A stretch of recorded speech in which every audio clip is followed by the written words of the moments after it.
ಅವರು ತಮ್ಮ ವ್ಯಾಸಂಗವನ್ನ ಸುಧಾಪಾಠವನ್ನ ಪರಮ ಪೂಜ್ಯ ಗುರುಗಳಾದ ಶ್ರೀ ಶ್ರೀತ್ಮ 2006ರಲ್ಲಿ ಮಂಗಳವನ್ನಾರೆ. ಪ್ರಸ್ತುತ ಬೆಂಗಳೂರಿನಲ್ಲಿರತಕ್ಕಂತಹ ಉತ್ತರಾದಿ ಮಠದಲ್ಲಿ ಜಯತೀರ್ಥ ವಿದ್ಯಾಪೀಠದಲ್ಲಿ ಇರ್ತಾರೆ.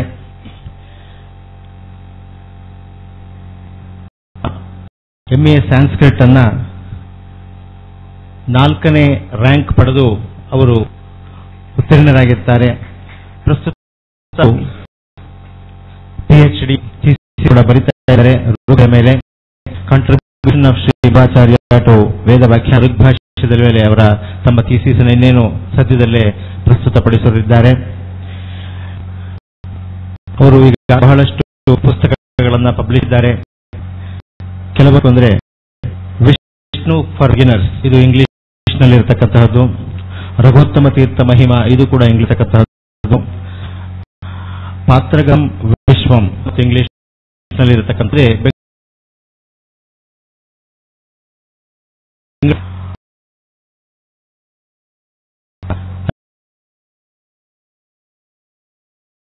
ಅಲ್ಲಿದ್ದಾರೆ ಒಂದು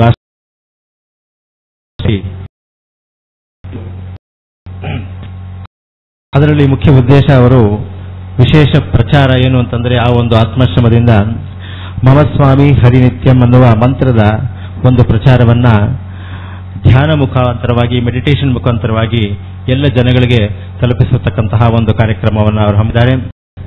ಈ ದಿವಸದ ಒಂದು ಕಾರ್ಯಕ್ರಮದಲ್ಲಿ, ಈ ಒಂದು ರಾಘವೇಂದ್ರ ಸಪ್ತಾಹ ಮಹೋತ್ಸವದಲ್ಲಿ ಅವರಿಗೆ ಗುರು ರಾಘವೇಂದ್ರ ಸ್ವಾಮಿಗಳು ರಚಿಸಿರತಕ್ಕಂತಹ ನದೀ ತಾರತಮ್ಯ ಸ್ತೋತ್ರದ ಬಗ್ಗೆ ತಮ್ಮ ಪ್ರವಚನವನ್ನು ನೀಡಲಿದ್ದಾರೆ. ಮತ್ತೊಮ್ಮೆ ಅವರನ್ನ ಉಭಯ ಸಮಿತಿಗಳ ಪರವಾಗಿ ಸ್ವಾಗತಿಸುತ್ತಾ ಅವರು ತಮ್ಮ ಪ್ರವಚನವನ್ನ ನೀಡಬೇಕು ಅಂತ ಕೇಳಿಕೊಳ್ತೇನೆ.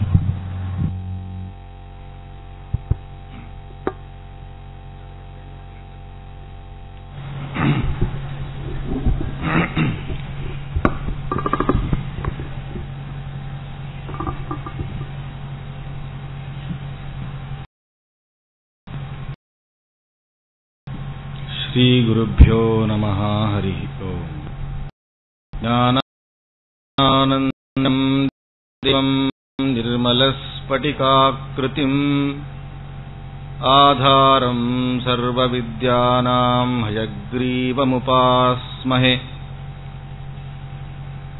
ಅಭ್ರಮಂ ಭಂಗರಹಿತಂ ಅಜಡಂ ವಿಮಲಂ ಸದಾ ಆನಂದತೀರ್ಥಮತುಲಂ ಭಜೆ ತಾಪತ್ರಯಾಪಹಂ.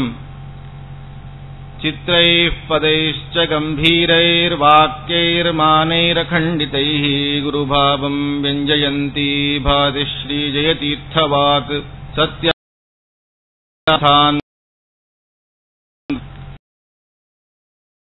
ಪ್ರಮೋದತಿ ಸುಧಾರತಾನ್. ಆಪಾದಮೌಳಿಪರ್ಯಂತಂ ಗುರುಣಾಮಾಕೃತಿಂ ಸ್ಮರೇತ್. ತೇನ ವಿಘ್ನಾಃ ಪ್ರಣಶ್ಯಂತಿ ಸಿದ್ಧ್ಯಂತಿ ಚ ಮನೋರಥಾಃ. ಶ್ರೀ ಗುರುಭ್ಯೋ ನಮಃ. ಹರಿ ಓಂ. ಮಮ ಸ್ವಾಮಿ ಹರಿರ್ನಿತ್ಯಂ ಸರ್ವಸ್ಯ ಪತಿರೇವ ಚ. ಧ್ಯೇಯಃ ಸರ್ವದೈವ ಭಗವಾನ್ ವಿಷ್ಣುರವ್ಯಯಃ. ಇದಂ ಜ್ಞಾನಂ ಹರೇಃ ಪೂಜಾ ಹರೇರೇವೋದಿತಂ ಸದಾ. ಹರ್ಯಧೀನಂ ಚ ಸರ್ವತ್ರೇತ್ಯೇವಂ ನ್ಯಾಸೋ ಹರೌ ಸ್ಮೃತಃ. ಶ್ರೀ ಗುರುಭ್ಯೋ ನಮಃ. ಹರಿ ಓಂ. ವೇದಿಕೆಯ ಮೇಲೆ ಆಸೀನರಾಗಿರುವಂತಹ ಪರಮ ಪೂಜ್ಯ ಶ್ರೀಪಾದಂಗಳವರ ಚರಣಾರವಿಂದಗಳಲ್ಲಿ ಸಾಷ್ಟಾಂಗ ನಮಸ್ಕಾರಗಳನ್ನು ಸಲ್ಲಿಸುತ್ತಾ,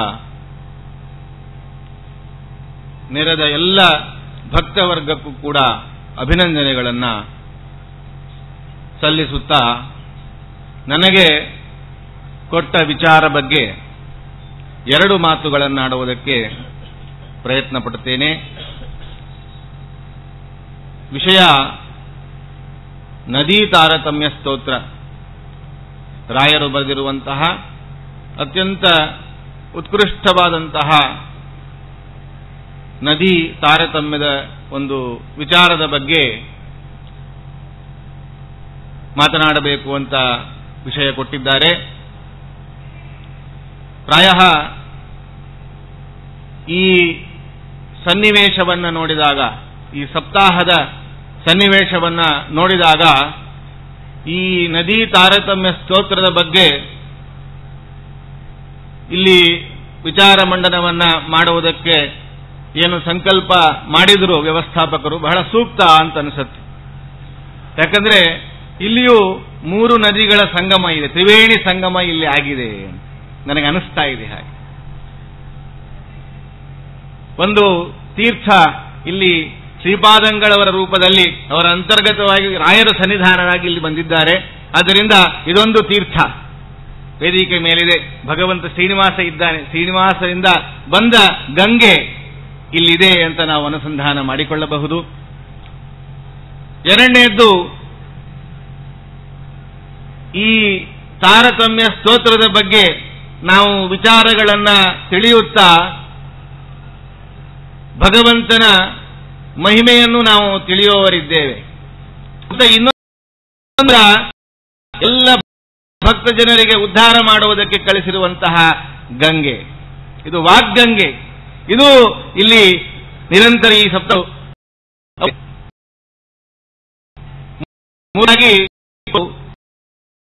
ವಿಶಾಲವಾದಂತಹ ಈ ಮಂಟಪದಲ್ಲಿ ನೆರೆದಿರುವ ಈ ಭಕ್ತ ಸಮೂಹ ನಮಗೆ ಕಾಣಿಸ್ತಾ ಇದೆ. ಹೀಗೆ ಈ ತ್ರಿವೇಣಿ ಸಂಗಮದ ಒಂದು ಮಧ್ಯದಲ್ಲಿ ನಾವೆಲ್ಲರೂ ಇದ್ದು ನಾವು ಕೇಳ್ತಾ ಇದ್ದೇವೆ ಅಂತಂದ್ರೆ ಇದು ನಮ್ಮ ಭಾಗ್ಯ ಅಂತ ನಾವು ತಿಳಿಯಬೇಕು. ನದಿಗಳು ಅಂತ ಕೇಳಿದ ತಕ್ಷಣ ನಮ್ಮ ತಲೆಯೊಳಗೆ ಬರುವಂತಹದ್ದು ನೀರು. ನೀರಿನಿಂದ ತಾನೇ ನದಿ ಆಗೋದು. ಹಾಗಾದ್ರೆ ಈ ಏನು ಅಂತ ತಿಳಿದರೆ ನದಿಗಳ ಮಹತ್ವವನ್ನು ನಾವು ತಿಳಿಯಬಹುದು. ನೀರು, ಅದಕ್ಕೆ ಸಂಸ್ಕೃತದಲ್ಲಿ ಜಲಂ ಅಂತ ಕರೀತಾರೆ, ಜಲ, ಆಪಹ ಅಂತ ಹೀಗೆ ಹೆಸರುಗಳಿವೆ. ಯಾವ ಹೆಸರು ಕೂಡ ಇದ್ದಲ್ಲ, ಜಲ ಒಂದು ಅರ್ಥ ಇದೆ. ಜಲ ಅಂತ ಯಾಕೆ ಕರೀತಾರೆ? ಘನಿ ಘನಿ ನೋಡಿ, ವಾತಾವರಣದಲ್ಲಿ ಘಟ್ಟಾಗತ್ತೆ. ಉಳ್ಳದ್ದಾದರೆ ಜಲ ನಮಗೇನು ಸರಿಯಾದರೆ ಬಹಳ ಸಮಸ್ಯೆ ಇದೆ. ಗಟ್ಟಿಲ್ಲದೆ ಮಾಡ ಹೇಗಿದೆ ಅಲ್ಲ, ಒಂದು ಕಡೆ ನಿಲ್ಲುವಂಥದ್ದಲ್ಲ, ಹಾರಾಡ್ತಾ ಇರುತ್ತೆ. ವ್ಯಾಸರಿಗೆ ಮರ್ಕಟವನ್ನು ನೀರು ಮನಸ್ಸಂತಹ ಮರ್ಕಟವನ್ನು ಒಂದು ಜಾಗದಲ್ಲಿ ಏಕಾಗ್ರತೆ ಮಾಡ ಏಕೈಕ ಸಾಧನೆ ಅಂದ್ರೆ ಅದು ಬಿಸಿ ಕೂತು ಜಪ ಮಾಡಿ ನೋಡೋಣಾಗತ್ತೆ. ಒಂದು ಕ್ಷಣ ಬಿಡ್ಲಿಕ್ಕಾಗೋಲ್ಲ. ಸಂತೋಷವಾಗಿ ನದಿಯ ನೀರಲ್ಲಿ ಇದ್ದು ಮಾಡಬಹುದು, ಧ್ಯಾನ ಮಾಡಬಹುದು, ಆನಂದವಾಗುತ್ತೆ. ತಥಾಪಿ ಅರುಣೋದಯ ಕಾಲದಲ್ಲಿ ಒಳ್ಳೆ ನದಿ ತೀರದಲ್ಲಿ ನಾವು ಅವಗಾಹನ ಮಾಡಿದರೆ ಎದ್ದು ಬರುವವರಿಗೆ ಅನುಭವ ಗೊತ್ತಿರುತ್ತೆ. ಒಮ್ಮೆ ಮೈಯೆಲ್ಲ ಜುಮ್ ಅಂತ ಒಂದು ಬರುತ್ತಲ್ಲ, ಆ ಸಮಯದಲ್ಲಿ ನೀವು ಧ್ಯಾನ ಮಾಡಿ ನೋಡಿ. ಅದಕ್ಕೆ ಶ್ರೀಮದಾಚಾರ್ಯ ಮಾಡ್ತಿದ್ರಲ್ಲ, ಜನಂ ವ್ಯಧಿತ ಅರುಣೋದಯ ಕಾಲದಲ್ಲಿ ಆ ಅಸಲ ವಾತಾವರಣದಲ್ಲಿ ನಮ್ಮ ಮನಸ್ಸಿಗೆ ಆ ಒಂದು ಜಡಭಾವ, ಅರ್ಥಾತ್ ತುಂಬಾ ಅಲ್ಲಿ ಇಲ್ಲಿ ಹಾರಾಡದೆ ಒಂದೇ ಭಗವಂತನ ಕಡೆ ಲಕ್ಷ್ಯ ಕೊಡುವಂತಹ ಒಂದು ಶಕ್ತಿ ತುಂಬುವಂತಹ ಸಾಧನ ನೀರು ಅಂತ ನಾವು ಅದರ ಮಹತ್ವ ನಮಗೆ ಅರ್ಥವಾಗುತ್ತೆ. ಇನ್ನೊಂದು ಸ್ವಾರ್ಥ ಮಾಡಿದೆ, ಈ ನೀರನ್ನ ಸೃಷ್ಟಿ ಮಾಡಿದವರು ಅಂತ. ಅದೆಂಥ ಪ್ರಶ್ನೆ. ಎಲ್ಲವನ್ನು ಸೃಷ್ಟಿ ಮಾಡಿದವನು ಅಂತ ಅಲ್ಲ, ಹಾಗಾದ್ರೆ ನೀರನ್ನು ಭಗವಂತನೇ ಮಾಡಿದ್ದಾನೆ ಅಂತ. ಆದ್ರೆ ಯಾವ ಸೃಷ್ಟಿ ಮಾಡಿದ್ದಾನೆ, ಸೃಷ್ಟಿ ಮಾಡಿದ್ದಾನೆ ಅಂತ ಅಂತಾರೆ ಶ್ರೀಮದಾಚಾರ್ಯ. ಭಗವಂತನ ಒಂದು ವೈಶಿಷ್ಟ್ಯ ಏನು ಅಂದ್ರೆ, ಏನು ಮಾಡ್ತಾ ಸೃಷ್ಟಿ ಮಾಡ್ತಾನೆ ಅದಕ್ಕೆ ಆ ಸ್ವಭಾವ ಬಂದ್ಬಿಡುತ್ತಂತೆ. ಅದಕ್ಕೆ ದೇವರು ಯಾವುದು ಸುಮ್ಮನೆ ಮಾಡೋದೇ ಇಲ್ಲ, ಏನು ಮಾಡಿದ್ರು ಒಂದು ಸಂಕಲ್ಪ ಮಾಡಿ. ಹಾಗಾದ್ರೆ ನೀರನ್ನ ಸೃಷ್ಟಿ ಮಾಡಬೇಕಾದ್ರೆ ಏನ್ ಸಂಕಲ್ಪ ಮಾಡಿದ, ಇದು ಅರ್ಚನೆಗೆ ಸಾಕು, ದೇವರ ಪೂಜೆಗೆ ಇದು ಸಾಧನೆ, ವಿಶೇಷ ಸಾಧನೆ ಆಗಬೇಕು ಅಂತ ಭಗವಂತ ಸಂಕಲ್ಪ ಮಾಡಿ ಈ ನೀರನ್ನ ಸೃಷ್ಟಿ ಮಾಡಿದನಂತೆ.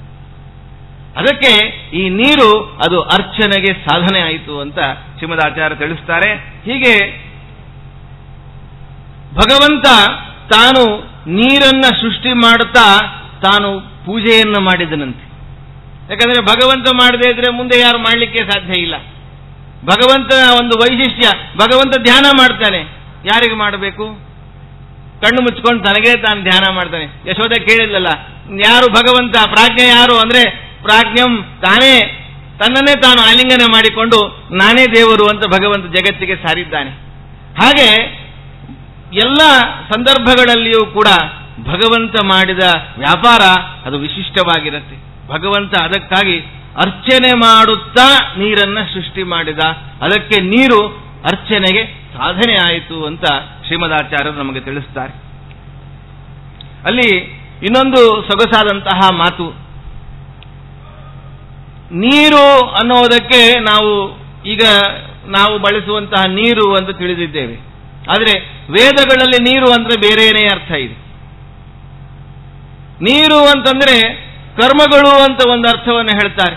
ಆಪಹ ಅಂದ್ರೆ ಕರ್ಮಾಣಿ ಅಂತ ಹೇಳಿ, ತಸ್ಮಿನ್ ಅಪೋ ಮಾತರಿಶ್ವ ದಧಾತಿ ಅಂತನ್ನುವಾಗ ಅಪ್ ಅಂದ್ರೆ ಅದು ಕರ್ಮಗಳು ಅಂತ, ನಾವು ಮಾಡುವಂತಹ ಕರ್ಮಗಳಿಗೆ ನೀರು ಅಂತ ಕರೀತೇವೆ. ಹಾಗಾದ್ರೆ ಭಗವಂತ ನೀರನ್ನು ಸೃಷ್ಟಿ ಮಾಡಿದ್ದಾನೆ ಅಂತಂದ್ರೆ ಕರ್ಮಗಳನ್ನು ಸೃಷ್ಟಿ ಮಾಡಿದ್ದಾನೆ ಅಂತ ನಾವು ಅರ್ಥ ಇಟ್ಟುಕೊಳ್ಳಬೇಕು. ಹಾಗಾದ್ರೆ ಯಾಕೆ ಸೃಷ್ಟಿ ಮಾಡಿದ್ದಾನೆ ಭಗವಂತ? ಅರ್ಚನ ಸಾಧನ ಅಲ್ವಾ? ನಾವು ಭಗವಂತನ ಪೂಜೆಗಾಗಿ ಕರ್ಮಗಳನ್ನು ಮಾಡ್ತೇವೆ. ಹಾಗಾದ್ರೆ ಏನು ನಾವು ಮಾಡುವಂತಹ ಸದಾಚಾರ ಕರ್ಮಾನುಷ್ಠಾನ ಎಲ್ಲವೂ ಕೂಡ ಇದು ಭಗವಂತನ ಪೂಜೆಗೆ ಸಾಧನೆ ಆಗಬೇಕು. ಕರ್ಮಣ ಜ್ಞಾನ ಮಾತನೋತಿ ಅಂತನ್ನುವ ಹಿರಿಯರ ಮಾತು ಇಲ್ಲಿ ನಾವು ನೆನಪಿಸಿಕೊಳ್ಳಬೇಕಾಗಿದೆ. ಇನ್ನೊಂದು ಅರ್ಥ ಇದೆ, ಬಹಳ ಸೊಗಸಾದಂತಹ ಅರ್ಥ. ವೇದಗಳಲ್ಲಿ ಈ ಮಾತನ್ನು ತಿಳಿಸ್ತಾರೆ. ಕೆಲವೊಮ್ಮೆ ವೇದ ಮಂತ್ರಗಳಿಗೆ ಋಷಿಗಳನ್ನು ಹೇಳುವ ಸಂದರ್ಭದಲ್ಲಿ ಆಪಹ ಆಪ್ ಅಂತ ಹೇಳ್ತಾರೆ. ನೀರು ಇದಕ್ಕೆ ದೇವತೆ ಅಂತ. ಆದರೆ ನೀರು ಹೇಗಾದರೂ ದೇವತೆ ಆಗಲಿಕ್ಕೆ ಸಾಧ್ಯನಾ? ಇಲ್ಲ. ನೀರಿನ ಅಭಿಮಾನಿ ದೇವತೆ ಅಂತ ಇನ್ನೊಂದು ದೇವತೆ ಇರ್ತಾಳೆ, ಅಥವಾ ಯಾರೋ ಒಬ್ಬ ದೊಡ್ಡ ಶಕ್ತಿ ಇರುತ್ತೆ, ಅದು ಇದಕ್ಕೆ ನಿಯಾಮಕ ಅಂತ ನಾವು ತಿಳಿತೇವೆ. ಹಾಗಾದ್ರೆ ಭಗವಂತ ನೀರನ್ನ ಸೃಷ್ಟಿ ಮಾಡಿದ್ದಾನೆ ಅಂತಂದ್ರೆ ಆ ನೀರಿನ ಅಭಿಮಾನಿ ದೇವತೆಗಳನ್ನ ಸೃಷ್ಟಿ ಮಾಡಿದ್ದಾನೆ ಅಂತ ನಾವು ಅರ್ಥ ಇಟ್ಟುಕೊಳ್ಬೇಕು. ಆಪೋ ವೈ ಸರ್ವಾ ದೈವತ್ಯ ಅಂತ ಹೇಳ್ತಾರಲ್ಲ, ಹಾಗಾದ್ರೆ ಎಲ್ಲ ದೇವತೆಗಳನ್ನ ಭಗವಂತ ಸೃಷ್ಟಿ ಮಾಡಿದ್ದಾನಂತೆ. ಯಾಕೆ? ಅರ್ಚನ ಸಾಧನಾನಿ. ನೋಡಿ, ಭಗವಂತ ತಾನೊಬ್ಬನೇ ಇದ್ದ, ಏಕಮೇವ ಅದ್ವಿತೀಯಂ ಬ್ರಹ್ಮನಾಗಿದ್ದ. ವಾಸುದೇವೋವ ಇದಮಗ್ರ ಆಸಿತ್ ನಾನ್ಯತ್ ಕಿಂಚನ ಮಿಷತ್ ಅಂತ ಹೇಳ್ತಾರೆ. ಭಗವಂತ ಒಬ್ಬನೇ ಇದ್ದ, ಆದರೆ ಭಗವಂತ ತಾನು ಅನೇಕ ದೇವತೆಗಳಿಗೆ ದೇಹವನ್ನು ಕೊಟ್ಟು ಅವರವರ ಸ್ಥಾನದಲ್ಲಿ ನಿಲ್ಲಿಸಿದ್ದಾನಂತೆ. ಯಾಕೆ? ನೀವೆಲ್ಲರೂ ಕೂಡ ಅರ್ಚನ ಸಾಧನವಾಗಬೇಕು, ನನ್ನ ಪೂಜೆಗೆ ಸಾಧನೆ ಆಗಬೇಕು ಅಂತ. ತಾತ್ಪರ್ಯ, ನನ್ನನ್ನ ನೇರವಾಗಿ ಪೂಜೆ ಮಾಡಿದ್ರೆ ನಾನು ತೆಗೆದುಕೊಳ್ಳೋದಿಲ್ಲ.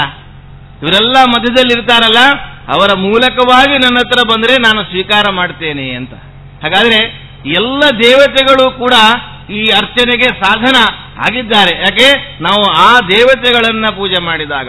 ಅಗ್ನಿರ್ವೈ ದೇವಾನಾಂ ಅವಮಃ, ಅಗ್ನಿದೇವರು ಎಲ್ಲ ದೇವತೆಗಳಿಗಿಂತ ಚಿಕ್ಕವರಾಗಿ ನಮ್ಮ ಮುಂದೆ ಪ್ರತ್ಯಕ್ಷ ದೈವಂ, ಅವರಲ್ಲಿ ನಾವು ಅಗ್ನೇಯ ಸ್ವಾಹ ಅಂತ ಕೊಟ್ಟಿದ್ದನ್ನ ಹುತವಹ ಅಂತ ಎನಿಸಿಕೊಂಡು ಭಗವಂತನಿಗೆ ಮುಖ್ಯಪ್ರಾಣ ದೇವರ ಮೂಲಕವಾಗಿ ತಲುಪಿಸ್ತಾರಲ್ಲ, ಅವರು ಅರ್ಚನೆ ಸಾಧನ ಆದರು. ಹೀಗೆ ನಾವು ಈ ನೀರಿನ ಬಗ್ಗೆ ವಿಚಾರ ಮಾಡಿದರೆ ನೀರಿನ ಘನತೆ, ಅದಕ್ಕೆ ಜಡಘನೆ ಅಂತ ಹೆಸರಿಟ್ಟಿದ್ರು. ಅದರ ಘನತೆ ಬಹಳ ಇದೆ ಅಂತ, ಆದ್ದರಿಂದ ಅದು ಜಲಘನೆ ಅಂತ ನಾವು ಅರ್ಥ ಮಾಡಿಕೊಳ್ಳಬಹುದು. ಹೀಗೆ ಅನೇಕ ನೀರಿನ ಅಭಿಮಾನಿ ದೇವತೆಗಳಿದ್ದಾರೆ. ಶ್ರೀಮದಾಚಾರ್ಯರು ಹೇಳ್ತಾರೆ ಐತರೇಯ ಭಾಷ್ಯದಲ್ಲಿ, ಬ್ರಹ್ಮೇಶ ಸುಪರ್ಣ ಇಂದ್ರ ಶಿವಾಜ್ಯಾಹ ಆಪೈರಿತಾಹ, ಇವರೆಲ್ಲರೂ ಕೂಡ ಅಪ್ಶಬ್ದ ವಾಚ್ಯರಾಗಿದ್ದಾರೆ. ಆದ್ದರಿಂದ ಎಲ್ಲೇ ನೀವು ನೀರನ್ನು ಕಂಡರೆ ಏನೋ ನೀರು ಹರಿತಾ ಇದೆ ಅಂತ ನೋಡಬೇಡಿ, ಪವಿತ್ರವಾಗಿರುವಂತಹ ನೀರದು, ದೇವತೆಗಳಿಂದ ಅಭಿಮನ್ಯಮಾನವಾದಂತಹ ನೀರು ಅಂತ ನಾವು ಅನುಸಂಧಾನ ಮಾಡಬೇಕು. ಈ ನಿಟ್ಟಿನಲ್ಲಿ ನದಿಗಳಲ್ಲಿ, ಪವಿತ್ರವಾಗಿರುವಂತಹ ಸ್ಥಳಗಳಲ್ಲಿ, ಕ್ಷೇತ್ರಗಳಲ್ಲಿ ಹರಿಯುವಂತಹ ನೀರು ಅಂದರೆ ಇನ್ನೆಷ್ಟು ಪಾವಿತ್ರ್ಯ ಇರಬೇಕು. ಅದಕ್ಕೆ ಒಂದು ಮಾತನ್ನು ಹೇಳ್ತಾರೆ, ನದಿ ಅಂತ ಕರೀತಾರಲ್ಲ ಯಾಕೆ ಅಂತ. ಇಷ್ಟು ತನಕ ನೋಡಿದ್ದೇವೆ, ನೀರು ಅಂದ್ರೆ ಗೊತ್ತಾಯಿತು, ಆ ನೀರೇ ನದಿಯಾಗಿ ಹರಿತಾ ಇದೆ, ಅದಕ್ಕೆ ನದಿ ಅಂತ ಯಾಕೆ ಹೆಸರಾಯಿತು ಅಂತ. ಇಲ್ಲೂ ಬಹಳ ಸ್ವಾರಸ್ಯ ಇದೆ. ನದಿ ಅಂತ ಹೆಸರಿಟ್ಟಿದ್ದಾರೆ. ಅದಕ್ಕೆ ಒಂದರ್ಥ ನ ಅಂದ್ರೆ ಭಗವಂತ ಅಂತ. ಭಗವಂತನಿಗೆ ಅನೇಕ ಹೆಸರುಗಳಿವೆ, ಅವನು ಸಹಸ್ರನಾಮಗಳಿಗಿಂತ ಅನೇಕ ಅನಂತನಾಮಗಳಿವೆ. ಆದರೆ ಅಕಾರವನ್ನು ಬಹಳ ಸುಂದರವಾಗಿ ಭಗವಂತನ ಹೆಸರು ಅಂತ ಐತರೇಯ ಉಪನಿಷತ್ತು ಹೇಳ್ತದೆ. ಅ ಇತಿ ಬ್ರಹ್ಮ, ಅವನು ಅಕಾರ ಶಬ್ದ ವಾಚ್ಯನಾಗಿದ್ದಾನೆ ಎಂಬುದಾಗಿ ಹೇಳ್ತಾರಲ್ಲ, ಅಲ್ಲಿ ಅಂದ್ರೆ ಅದು ನಿಷೇಧಾರ್ಥಕ ಅಂತ. ಅದನ್ನ ಉಪನಿಷತ್ತುಗಳು ಹೇಳ್ತವೆ ನೇತಿ ನೇತಿ ಅಂತ. ಭಗವಂತನನ್ನು ಹೇಗೆ ಹೇಳಬೇಕು ಅಂದ್ರೆ ಇದಲ್ಲ ಇದಲ್ಲ ಇದಲ್ಲ, ನೀನಲ್ಲ ನಾನಲ್ಲ, ಭಗವಂತ ಯಾರು? ಯಾರೂ ಅಲ್ಲ, ಅವನು ಬೇರೇನೆ ಅಂತ. ಅಂದ್ರೆ ಸರ್ವ ವಿಲಕ್ಷಣ ಅಂತ ಹೇಳುವುದಕ್ಕೆ ನ ಅಂತ ಆ ಶಬ್ದ ಪ್ರಯೋಗ ಇದೆ. ಆ ನ ಭಗವಂತ ಧೀಯತೆ ಅತ್ರ ಇತಿ ನದಿ ಅಂತ. ಅಂದ್ರೆ ಭಗವಂತನನ್ನ ಧಾರಣ ಮಾಡಿದೆ, ಅದಕ್ಕೆ ನದಿ ಅಂತ. ವಾಸ್ತವಿಕವಾಗಿ ನದಿ ಅನ್ನಬೇಕು. ಆದರೆ ಭಗವಂತನನ್ನ ಧಾರಣ ಮಾಡುವುದರಲ್ಲಿ ನದಿಯ ದೊಡ್ಡಸ್ತಿಕೆ ಏನಿಲ್ಲ, ಅದು ಭಗವಂತನ ದೊಡ್ಡಸ್ತಿಕೆ ಅಂತ ತಿಳಿಸುವುದಕ್ಕೆ ಧಕಾರ ದ ಆಗಿ ಕೂತಿದೆ ಅಷ್ಟೇ, ನದಿ ಅಂತ ಆಗಿದೆ. ಯಾಕಂದ್ರೆ ಭಗವಂತನ ಮುಂದೆ ನಾವು ಬಗ್ಗಿರಬೇಕಲ್ಲ. ಭಗವಂತನನ್ನು ಧಾರಣ ಮಾಡಿದೆ ಅಂದ್ರೆ ಹೇಗೆ ಧಾರಣ ಮಾಡಿದೆ? ಭಗವಂತನನ್ನ ಧಾರಣ ಮಾಡೋದಂದ್ರೆ ನದಿಯ ದೊಡ್ಡಸ್ತಿಕೆ ಏನಿಲ್ಲ, ಭಗವಂತನ ಸನ್ನಿಧಾನವನ್ನ ಅದು ಹೊತ್ತುಕೊಂಡಿದೆ ಅಷ್ಟೇ. ಆದ್ದರಿಂದ ವಾಸ್ತವಿಕವಾಗಿ ಅದರೊಳಗಿದ್ದು ತಾನೇ ಧಾರಣೆ ಮಾಡಿದ್ದಾನೆ ಭಗವಂತ. ಆದ್ದರಿಂದ ಆ ನದಿಗೆ ನದಿ ಅಂತ ಹೆಸರಾಯಿತು ಅಂತ ನಾವು ಚಿಂತನೆ ಮಾಡಬಹುದು ಅಂತ ತಿಳಿಸ್ತಾರೆ. ವೇದಗಳಲ್ಲಿ ಈ ಸಂಪ್ರದಾಯ ಇದೆ. ಏನಾದರೂ ಒಂದು ಅಕ್ಷರ ಕಮ್ಮಿ ಮಾಡಿದರೆ ಶ್ರೀಮದಾಚಾರ್ಯ ಹೇಳ್ತಾರೆ ಅದು ಲೋಪ ಆಯಿತು ಅಂದ್ರೆ ಅಲ್ಲಿ ನಿಮಗೆ ಸ್ವಾತಂತ್ರ್ಯ ಲೋಪ ಆಯಿತು ಅಂತ ತಿಳಿಯಿರಿ ಅಂತ. ವೇದಗಳಲ್ಲಿ ಹಾಗೆ ಶಬ್ದಗಳನ್ನ ರಮಾದೇವಿ ಹೇಳಿ ಸಲಿಲಮಾ ಇದಂ ಅಂತ ಹೇಳ್ತಾರೆ. ಆ ಇದಂ ಅಂದ್ರೆ ಏನು? ಆಸೀತ್ ಅಂತ ಅರ್ಥ. ಆಸೀತ್ ಅಂತ ಉದ್ದದ ಹೇಳಿದ್ರೆ ಆ ಅಂತ ಇಷ್ಟು ಹೇಳಿ ಮುಗಿಸ್ತಾರೆ. ಯಾಕೆ ಅಂದ್ರೆ ಲಕ್ಷ್ಮೀ ದೇವಿಗೆ ಸ್ವಾತಂತ್ರ್ಯ ಇಲ್ಲ ಅಂತ ಪರಮಾತ್ಮನ ಮುಂದೆ ಬೇರೆಯವರನ್ನ ಕಮ್ಮಿ ಮಾಡುವುದಕ್ಕೆ ಶಬ್ದಗಳಲ್ಲಿ ಕಮ್ಮಿ ಮಾಡ್ತಾರಂತೆ. ಊನಾರ್ಥೆ ಊನಮಿಷ್ಯತೆ ಅಂತ, ಊನ ಕಮ್ಮಿ ಅಂತ ಅರ್ಥವನ್ನು ತೋರಿಸೋದಕ್ಕೆ ಕಮ್ಮಿ ಶಬ್ದಗಳನ್ನು ವೇದ ಬಳಸಿ ಹೇಳ್ತದಂತೆ. ಲೋಪ ಮಾಡಿಬಿಡುತ್ತೆ ಕೆಲವೊಮ್ಮೆ, ನಿಮಗಿಲ್ಲ ಅಂತ ಅರ್ಥ. ಕೆಲವೊಮ್ಮೆ ಕಂಪಿಸಿ ಹೇಳುತ್ತಂತೆ, ಕಾಣಲ್ಲ ಅಂತ ಅರ್ಥ. ಹೀಗೆ ಅನೇಕ ಅರ್ಥಗಳನ್ನ ಶ್ರೀಮದ್ ಆಚಾರ್ಯರು ನಮಗೆ ತಿಳಿಸ್ತಾರೆ. ಹೀಗೆ ನದಿ ಅಂತಂದ್ರೆ ಈ ಅನುಸಂಧಾನ ಮಾಡಬಹುದು. ಮತ್ತೆ ಇನ್ನೊಂದು ಅರ್ಥ ಇದೆ, ಈಗ ನಾವು ನೋಡಿದ್ದೇವೆ, ನದಿಗಳು ಅಂದ್ರೆ ಎಲ್ಲ ನೀರಿನ ಅಭಿಮಾನಿ ದೇವತೆಗಳು ಅಂತ. ಹಾಗಾದ್ರೆ ಪರಮಾತ್ಮ ಧೀಯತೆ ಹತ್ರ ಪರಮಾತ್ಮನನ್ನ ತಮ್ಮ ಹೃದಯದಲ್ಲಿ ಯಾವಾಗಲೂ ಧರಿಸಿರುವಂತವರು ಯಾರು? ಎಲ್ಲ ದೇವತೆಗಳು. ಅವರೆಲ್ಲ ನದೀ ಶಬ್ದವಾಚ್ಯರಾಗಿದ್ದಾರೆ. ಹೀಗೆ ನಾವು ನದೀ ಶಬ್ದದ ನಿರ್ವಚನವನ್ನ ಕಂಡಾಗಲೂ ಕೂಡ ಅದಕ್ಕೆ ಒಂದು ಪವಿತ್ರವಾಗಿರುವಂತಹ ಹಿನ್ನೆಲೆ, ಅದ್ಭುತವಾದಂತಹ ಒಂದು ಅರ್ಥ ಇದೆ ಅಂತ ನಾವು ಗಮನಿಸಬಹುದು. ಇನ್ನ ರಾಯರು ವ್ಯಾಖ್ಯಾನ ಮಾಡುವಾಗ ಈ ಎಲ್ಲ ನದಿ ತೀರ್ಥಗಳ ಒಂದು ಪರಂಪರೆಯನ್ನು ತಿಳಿಸುತ್ತಾ ಅದರ ತಾರತಮ್ಯವನ್ನು ನಮಗೆ ತಿಳಿಸಿದ್ದಾರೆ. ಅಲ್ಲಿ ತೀರ್ಥ ಅಂತ ಇನ್ನೊಂದು ಹೆಸರು ನಮಗೆ ಬರ್ತಾ ಇದೆ. ತೀರ್ಥ ಅಂತ ಯಾಕೆ ಕರೀತಾರೆ? ನೀರು ಗೊತ್ತಾಯ್ತು, ನದಿ ಗೊತ್ತಾಯ್ತು, ಆದರೆ ನೀರು ನದಿಯಿಂದ ಇಷ್ಟೇ ತಿಳ್ಕೊಂಡ್ರೆ ಸಾಕು, ಅದು ಸಾಲದು. ಅದು ತೀರ್ಥ ಅಂತ ನಾವು ಅರ್ಥ ಮಾಡಿಕೊಳ್ಳಬೇಕು. ತೀರ್ಥರು ಇಲ್ಲಿದ್ದಾರೆ. ತೀರ್ಥ ಅಂದ್ರೆ ಏನು ಅಂತಂದ್ರೆ ತೀರ್ಯತೆ ಅನೇನ ಇತಿ ತೀರ್ಥಂ ಅಂತ ಹೇಳ್ತಾರೆ. ಯಾವ ಈ ನದಿಗಳ ಈ ನೀರಿನ ಒಂದು ಆಶ್ರಯದಿಂದ ನಮ್ಮ ಎಲ್ಲ ಕಷ್ಟಗಳಿಂದ ನಾವು ಪಾರಾಗಬಹುದು, ಅದು ತೀರ್ಥ ಅಂತ ಅದಕ್ಕೆ ಹೆಸರು. ಹಾಗಾಗಿ ಗುರುಗಳನ್ನು ನಾವು ತೀರ್ಥ ಅಂತ ಕರೀತೇವೆ. ಯಾಕೆಂದ್ರೆ ಎಲ್ಲ ನಮ್ಮ ವಿದ್ಯಾರ್ಥಿಗಳು ಸುಂದರವಾಗಿ ಹೇಳಿದರು, ಎಲ್ಲ ವಿಧವಾದಂತಹ ನಮ್ಮ ಅಜ್ಞಾನವನ್ನು ನಾಶ ಮಾಡಿ ನಮ್ಮನ್ನ ಸಂಸಾರವೆಂಬಂತಹ ಈ ಕಷ್ಟದಿಂದ ದೂರ ಮಾಡ್ತಾರಲ್ಲ, ಆದ್ದರಿಂದ ಇವರು ತೀರ್ಥರು ಅಂತ. ಈಗ ತೀರ್ಥ ಅನ್ನುವಂತಹ ಶಬ್ದ ಅದು ನಮ್ಮನ್ನ ದಾಟಿಸುವಂತಹ ಅನ್ನುವ ಅರ್ಥದಲ್ಲಿ ಬಳಸ್ತಾರೆ. ಹೀಗೆ ತೀರ್ಥ, ನದಿ ಮತ್ತು ನೀರು ಎಲ್ಲ ವಿಷಯಕವಾಗಿ ಸುಂದರವಾದಂತಹ ರೀತಿಯಲ್ಲಿ ರಾಯರು ನಮಗೆ ಸಂಗ್ರಹ ಮಾಡಿ ಒಂದು ಅದ್ಭುತವಾದಂತಹ ಗ್ರಂಥವನ್ನ ನೀಡಿದ್ದಾರೆ. ಈ ನೀರಿಗೆ ಒಂದು ಮಹತ್ವ ಏನು ಅಂದ್ರೆ, ವೈದಿಕ ಒಂದು ಸಂಪ್ರದಾಯದಲ್ಲಿ ಯಾವುದೇ ಒಳ್ಳೆ ಕೆಲಸ ಮಾಡಬೇಕು ಅಂದ್ರೆ ನದಿ ತೀರಕ್ಕೆ ಬರ್ತಿದ್ರೆ, ವೇದವೇ ಆ ಮಾತನ್ನು ಹೇಳ್ತಾ ಇದೆ, ತವಾಹಂ ಶೂರ ರಾತಿಭಿಹಿ ಪ್ರತ್ಯಾಯಂ ಸಿಂಧೂ ಮಾವದನ್ ಎಂಬುದಾಗಿ. ಎಲ್ಲ ವಿಧವಾದಂತಹ ಸಂಪತ್ತನ್ನ ಕೊಟ್ಟಿರುವಂತಹ ಇಂದ್ರನಿಗೆ, ಇಂದ್ರ ಶಬ್ದವಾಚ್ಯನಾಗಿರುವಂತಹ ಭಗವಂತನಿಗೆ ಹೇಳುವಂತಹ ಮಾತು, ರಾತಿಭಿಹಿ ನನಗೆ ಎಲ್ಲ ಐಶ್ವರ್ಯವನ್ನ ಕೊಟ್ಟಿದ್ದೀನಿ, ಐಹಿಕವಾದಂತಹ ಆಮುಷ್ಮಿಕವಾದಂತಹ ಸಕಲ ಒಂದು ಸೌಭಾಗ್ಯವನ್ನು ನನಗೆ ಕೊಟ್ಟಿದ್ದಿ ಅನ್ನೋದಕ್ಕೆ ಥ್ಯಾಂಕ್ಸ್ ಅನ್ನು ಹೇಳೋದಕ್ಕೆ ನಾನು ನದಿಗೆ ಬಂದಿದ್ದೇನೆ ಅಂತ ಋಷಿ ಹೇಳ್ತಾನೆ. ಅಂದ್ರೆ ನಾನು ವಿಶೇಷ ಏನಾದರೂ ಮಾಡಬೇಕು ಸಾಧನೆ ಅಂದ್ರೆ ನಾವು ನದಿಗಳನ್ನು ಹುಡುಕಿಕೊಂಡು ಹೋಗಬೇಕು. ಅದಕ್ಕೆ ಒಂದು ಮಾತನ್ನು ಹೇಳ್ತಾರೆ, ನದೀ ತೀರದಲ್ಲಿ ಜಪ ಸ್ನಾನ ಹುತೌ ವ್ಯಾಖ್ಯ ಯಜ್ಞಪೂರ್ವಾಖಿಲಾ ಕ್ರಿಯಾ ಅನಂತ ಫಲದಾ ಪ್ರೋಕ್ತಾ ನದೀ ತೀರೇತು ಯಾಕೃತಾ ಎಂಬುದಾಗಿ. ನದೀ ತೀರದಲ್ಲಿ ಮಾಡಿದಂತಹ ಜಪ, ಸ್ನಾನ, ಹೋಮ, ವ್ಯಾಖ್ಯಾನ, ಪೂಜಾ ಮೊದಲಾದಂತಹ ಸಕಲ ಸತ್ಕರ್ಮವೂ ಕೂಡ ಅನಂತ ಫಲವನ್ನ ಕೊಡುವಂತದ್ದಾಗಿದೆ. ಆದ್ದರಿಂದ ಎಲ್ಲರೂ ಕೂಡ ನದಿಯನ್ನು ಬಿಟ್ಟು ಬರ್ತಾನೇ ಇರಲಿಲ್ಲ. ಅನೇಕ ಸ್ನಾನಕ್ಕೆ ಅವಕಾಶಗಳಿವೆ ಇವತ್ತಿನ ಕಾಲದಲ್ಲಂತೂ ನಾವು ಹೇಳಬೇಕಾಗಿಲ್ಲ. ಆದರೆ ಪ್ರಾಚೀನರ ಒಂದು ಸಂಪ್ರದಾಯ ಹೇಗಿತ್ತು ಅಂದ್ರೆ, 3 ತಿಂಗಳು ನದಿ ಸ್ನಾನ ಇಲ್ಲ ಅಂದ್ರೆ ಬ್ರಾಹ್ಮಣ್ಯ ಹೋಯಿತು ಅಂತ. ಅಷ್ಟು ಕಟ್ಟುನಿಟ್ಟು, ಬಾವಿಯಲ್ಲಿ ಸ್ನಾನ ಮಾಡ್ತೀವಿ ಅಂದ್ರೆ ದೊಡ್ಡಸ್ತಿಕೆ ಇಲ್ಲ, ಬಾವಿ ಸ್ನಾನ ಮಾಡ್ತಾ ಇದ್ರು, ನದಿ ಸ್ನಾನ ಇಲ್ಲ ಅಂದ್ರೆ ಅನುಷ್ಠಾನ ಲೋಪ ಅಂತ ಅಷ್ಟು ಒಂದು ಕಠಿಣವಾಗಿರುವಂತಹ ಒಂದು ಆಚಾರ ಇತ್ತು. ಈಗ ನಮಗೆ ನದಿ ಇಲ್ಲ, ನದಿಯಿಂದ ದೂರ ಬಂದಿದ್ದೇವೆ, ಏನೋ ಒಂದು ಇದ್ದಲ್ಲಿಯೇನೇ ಅನುಸಂಧಾನ ಮಾಡಿಕೊಳ್ಳುವುದಕ್ಕೆ ರಾಯರು ನಮಗೆ ಒಂದು ಸುಂದರವಾದಂತಹ ಕೃತಿಯನ್ನ ನಮಗೆ ಕೊಟ್ಟಿದ್ದಾರೆ. ಆ ಕೃತಿಯ ಬಗ್ಗೆ ನಾವು ಒಂದೆರಡು ಮಾತುಗಳನ್ನ ಈಗ ತಿಳಿಯುವಂತಹ ಪ್ರಯತ್ನವನ್ನ ಪಡೋಣ. 8 ಶ್ಲೋಕಗಳಿಂದ ಕೂಡಿರುವಂತಹ ಪುಟ್ಟ ಕೃತಿ ಇದು. ನನಗೆ ಮೊದಲ ವಿಷಯ ಕೊಟ್ಟಿದ್ದಾಗ ನೋಡಿದೆ, ನಾನು ನಿಜವಾಗಲೂ ಮೊದಲು ನೋಡಿರಲಿಲ್ಲ. ಏನಿದು 8 ಶ್ಲೋಕ ಇದೆಯಲ್ಲ, ಇದರಲ್ಲಿ ಏನು ವಿಷಯವನ್ನು ನಾವು ಹುಡುಕಬಹುದು ಅಂತ. ಆದರೆ ಒಂದು ಮನಸ್ಸಿಗೆ ನೆಮ್ಮದಿ ಇತ್ತು, ರಾಯರು ಬರೆದಿದ್ದಾರೆ ಅಂತ. ಅವರ ಸ್ಮರಣೆ ಮಾಡಿ ಗ್ರಂಥದ ಒಂದು ಅಧ್ಯಯನ ಮಾಡಿ ಆರಂಭ ಮಾಡಿದರೆ ಅವರ ಒಂದು ಅನುಗ್ರಹದಿಂದ ಸಾಕಷ್ಟು ನಮಗೆ ಅಲ್ಲೇನೇ ತೋರಿಸ್ತಾರೆ ರಾಯರು ಅಂತ. 8 ಶ್ಲೋಕಗಳಿವೆ, ಚಿಕ್ಕದಾಗಿ ಅದರ ಸಂಗ್ರಹವನ್ನು ಮಾಡಿಕೊಟ್ಟಿದ್ದಾರೆ. ವಸ್ತುತಃ ಬ್ರಹ್ಮಾಂಡ ಪುರಾಣದಲ್ಲಿ ಬರುವಂತಹ ನದಿ ತಾರತಮ್ಯ ಸ್ತೋತ್ರದ ಒಂದು ಸಂಗ್ರಹವನ್ನು ಮಾಡಿ ರಾಯರು ನಮಗೆ ಅನುಗ್ರಹವನ್ನು ಮಾಡಿದ್ದಾರೆ.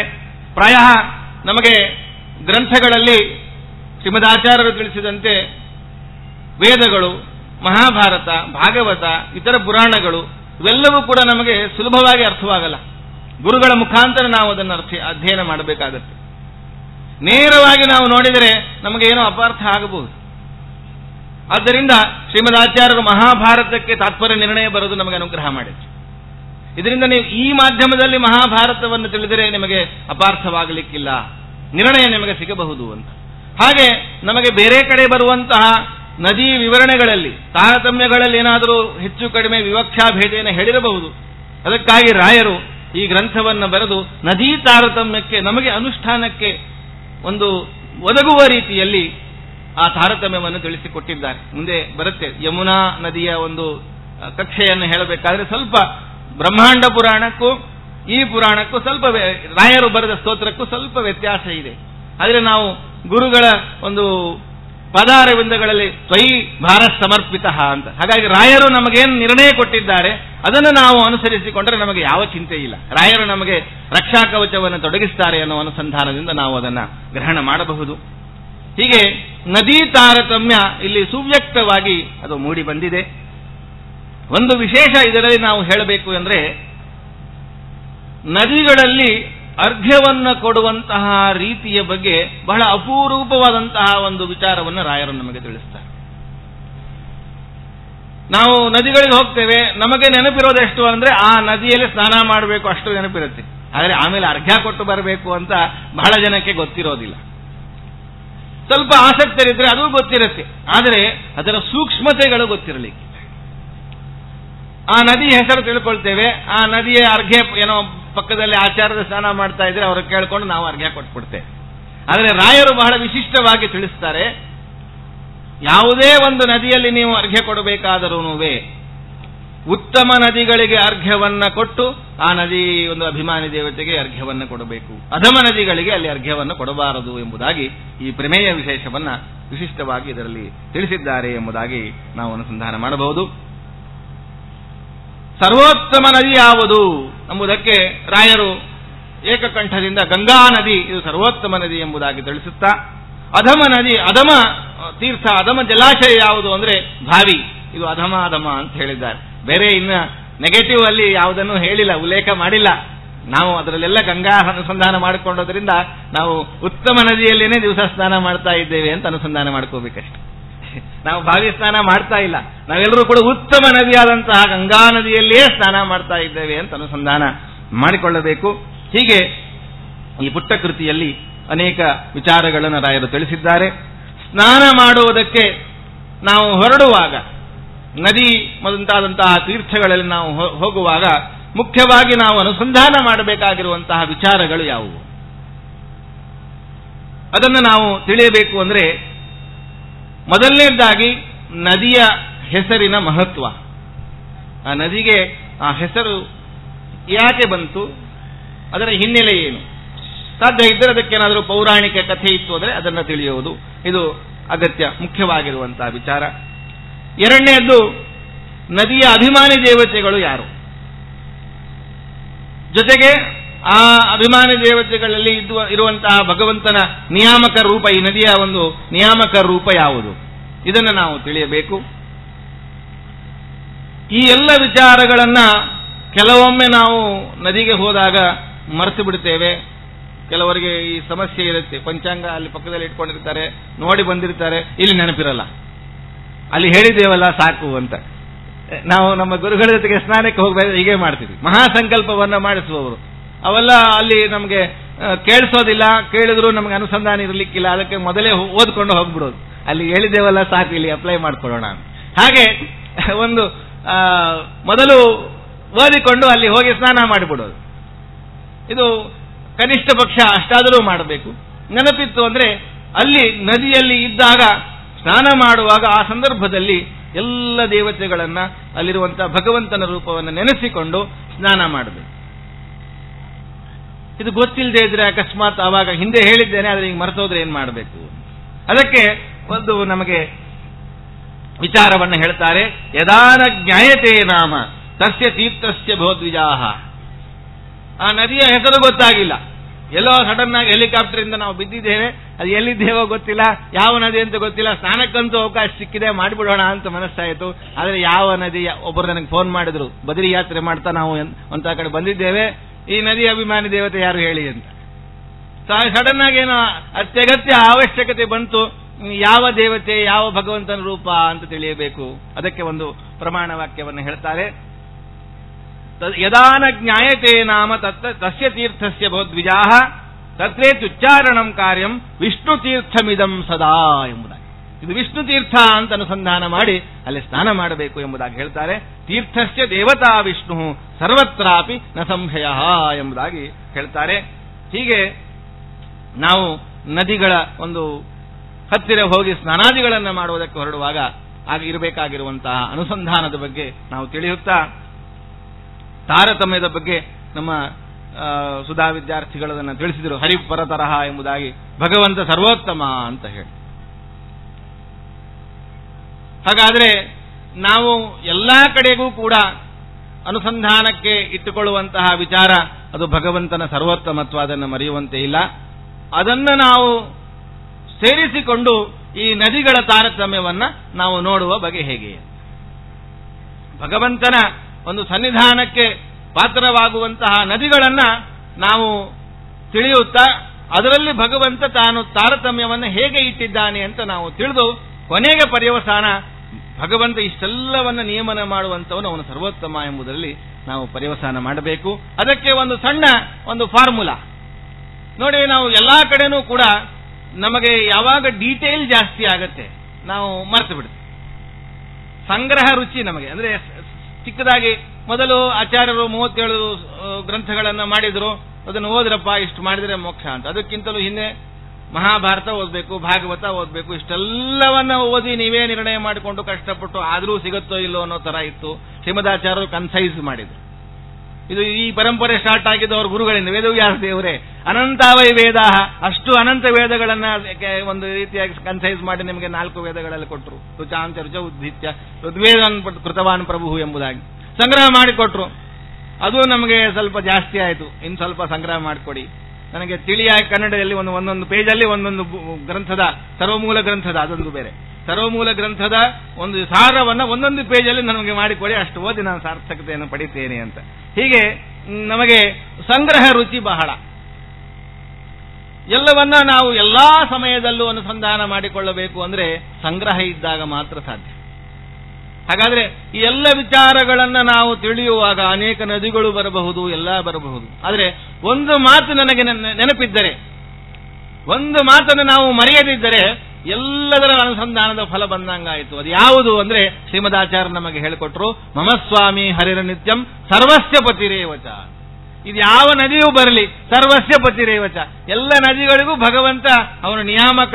ವಿಷ್ಣು ತೀರ್ಥಮಿದಂ ಸರ್ವಂ, ಎಲ್ಲವೂ ವಿಷ್ಣು ತೀರ್ಥ ಅಂತ ಇಟ್ಟುಕೊಂಡು ನಾವು ಹೊರಟ್ರೆ ಯಾವ ಒಂದು ನದಿಯಲ್ಲಿ ನಾವು ಮುಳುಗಿದರೂ ಕೂಡ ಅಕಸ್ಮಾತ್ ನಮಗೇನಾದರೂ ಅಲ್ಲಿ ನೆನಪಾಗಿಲ್ಲ ಅಂದ್ರೂ ಇದೊಂದು ನೆನಪಾದರೆ ಸಾಕು. ಅದಕ್ಕೆ ಶ್ರೀಮದಾಚಾರ್ಯ ಅಂದ್ರು, ಇದು ನಾಶಕ್ಕೆ ಶಾಸ್ತ್ರಚೋದನ ಅಂತ ಒಂದು ಮಾತಿದೆ. ಅಸಾಧ್ಯ ಅಂದ್ರೆ ಶಾಸ್ತ್ರ ಯಾವುದನ್ನು ಹೇಳ್ತಿರಲಿಲ್ಲ ಅಂತ. ಹಾಗಾದ್ರೆ ಶ್ರೀಮದಾಚಾರ್ಯ ಹೇಳಿದ್ರು, ಮಮಸ್ವಾಮಿ ಹರಿರ ನಿತ್ಯಂ ಸರ್ವಸ್ಯ ಪತಿರೇವಚ ಇತಿ ಧ್ಯೇಯ ಸರ್ವದೈವ ಅಂತ. ಆದಿವ್ಯಾಧಿ ನಿಮಿತ್ತೇನ ವಿಕ್ಷಿಪ್ತ ಮನಸ್ಸೋಪಿತು. ಮನಸ್ಸಿದ್ದಾಗ ಮಾಡಬಹುದು, ಆದರೆ ಆದಿ ಬರಲಿ ವ್ಯಾಧಿ ಬರಲಿ ಮನಸ್ಸು ಚಂಚಲವಾಗಿರಲಿ ಎಲ್ಲೇ ಹೋಗಿರಲಿ ಮರೆಯಲಾರದಂತಹ ವಿಚಾರ ಯಾವುದು ಅಂದ್ರೆ ಮಮಸ್ವಾಮಿ ಹರಿರ ನಿತ್ಯಂ ಸರ್ವಸ್ಯ ಪತಿರೇವಚ. ಯಾಕಂದ್ರೆ ನಮ್ಮ ಎಕ್ಸಿಸ್ಟೆನ್ಸೇ ಅದು. ನಾನು ಇದ್ದೇನೆ ಅದು ಸಾಕ್ಷಿಗೆ ಗೊತ್ತಲ್ಲ, ಆ ಸಾಕ್ಷಿಗೆ ನಾನು ಇದ್ದೇನೆ ಅಂತ ಗೊತ್ತಾಯಿತು ಅಂದ್ರೆ ಭಗವಂತ ನನ್ನ ಸ್ವಾಮಿ ಅಂತ ಗೊತ್ತೇ ಆಯಿತು ಅಂತ ಅರ್ಥ. ಯಾಕಂದ್ರೆ ನನ್ನ ಇರುವಿಕೆ ಅಸ್ತಿತ್ವ ಅದು ಅವನಾಧೀನ. ಹೀಗೆ ಸರ್ವಸ್ಯ ಸರ್ವ ಅವಸ್ಥೆಗಳ ಸರ್ವ ನಮ್ಮ ಜೀವನದ ಎಲ್ಲಾ ಹಂತಗಳಿಗೂ ಭಗವಂತ ನಿಯಾಮಕ ಅಂತ ನಾವು ಮರೆಯದೇ ನೆನಪಿಟ್ಟುಕೊಳ್ಳಬೇಕು ಅಂದ್ರೆ ಸರ್ವಸ್ಯ ಪತಿರಿ. ಅದಕ್ಕೆ ಬಹಳ ಸೊಗಸಾಗಿ ಬೇರೆ ಶಬ್ದಗಳನ್ನು ಆರಿಸಿಲ್ಲ, ಆತ್ಮ ಅನ್ನುವ ಶಬ್ದವನ್ನೇ ಆರಿಸಿಕೊಟ್ಟಿದ್ದಾರೆ.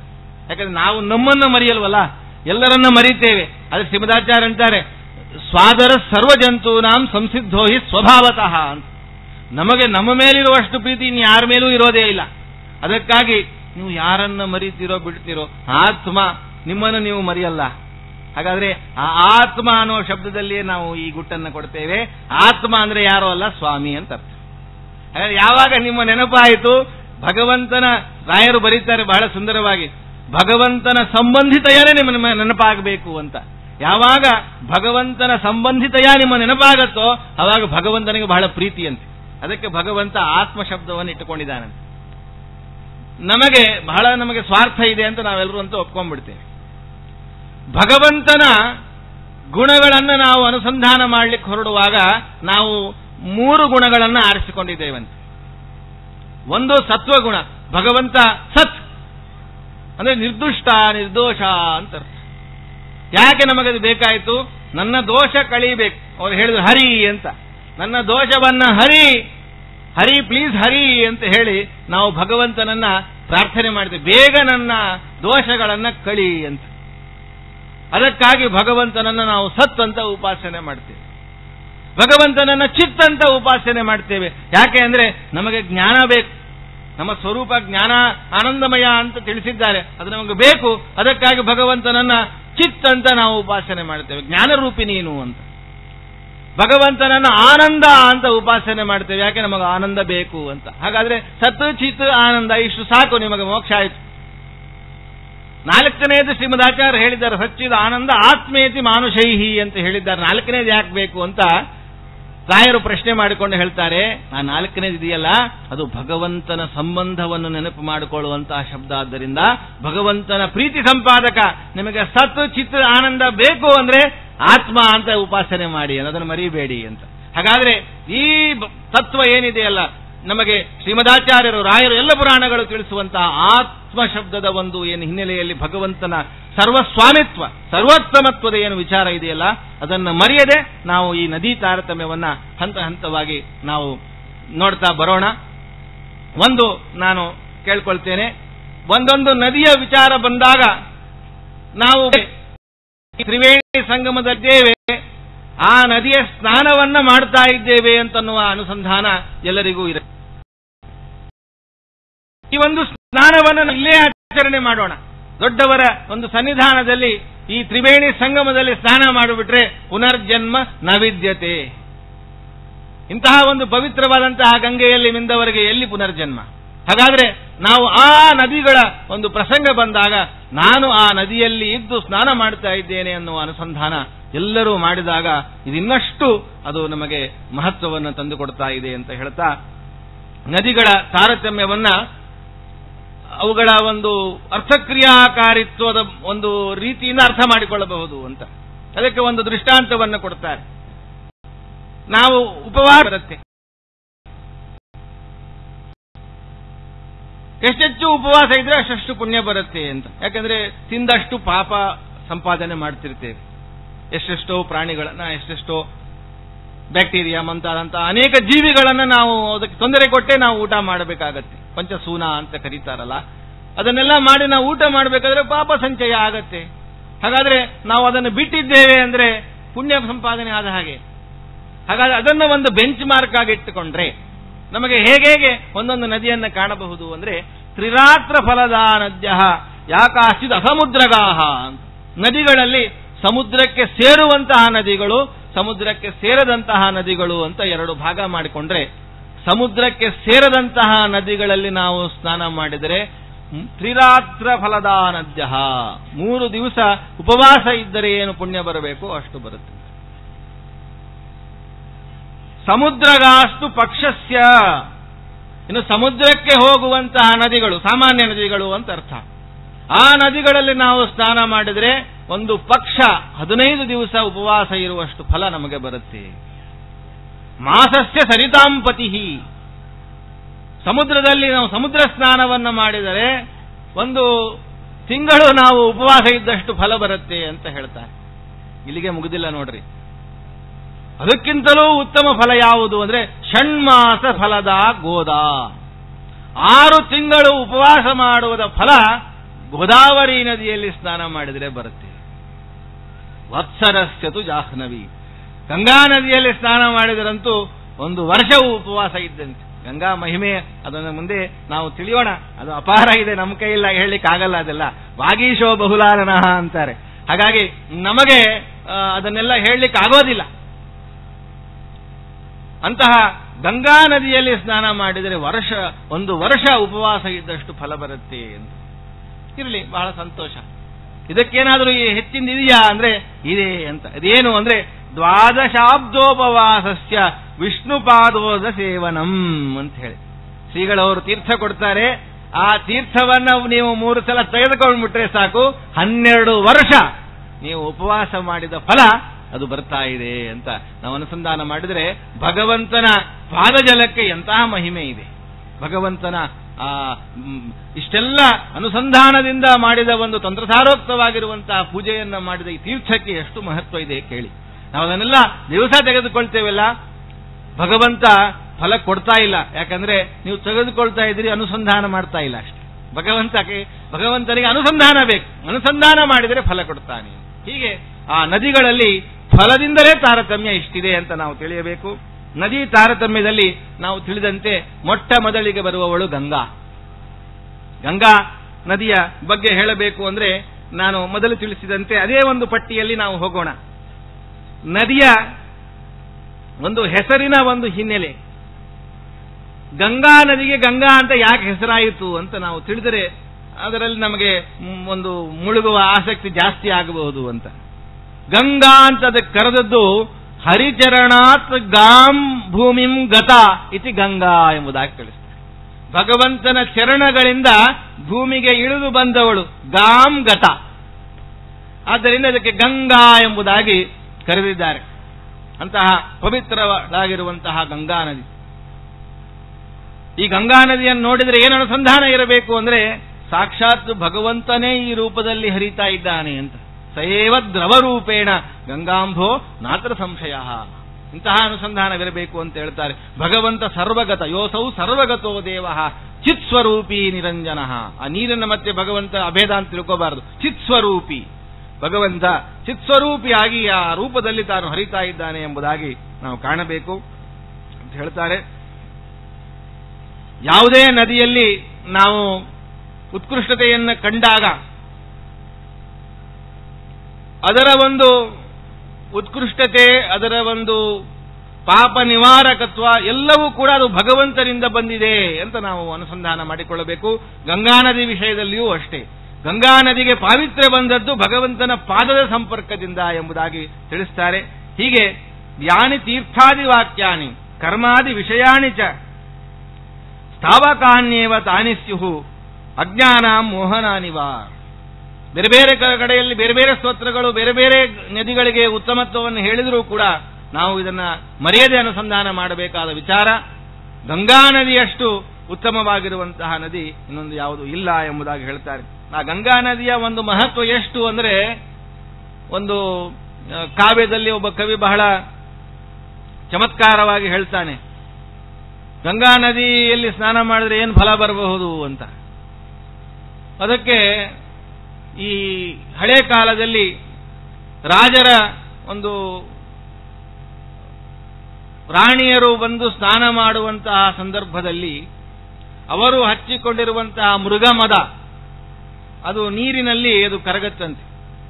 ಕರಗಿದಾಗ ಇವರು ಸ್ನಾನ ಮಾಡಿ ಹೋದ್ರು. ಅವರು ಸ್ನಾನ ಮಾಡಿದ್ದಕ್ಕೆ ಅವ್ರಿಗೆ ಫಲ ಬಂತು. ಆದರೆ ಆ ಮೃಗದ ಒಂದು ಏನು ಮದ ಅವರು ಹಚ್ಚಿಕೊಂಡಿದ್ರಲ್ಲ ಅದಕ್ಕೆ ಗಂಗೆಯ ಒಂದು ಸಂಪರ್ಕ ಆಗಿದ್ದರಿಂದ ಆ ಮೃಗಗಳು ಆ ಜಿಂಕೆಗಳಿಗೂ ಉದ್ಧಾರ ಆಗತ್ತೆ ಅಂತ ಹೇಳ್ತಾರೆ.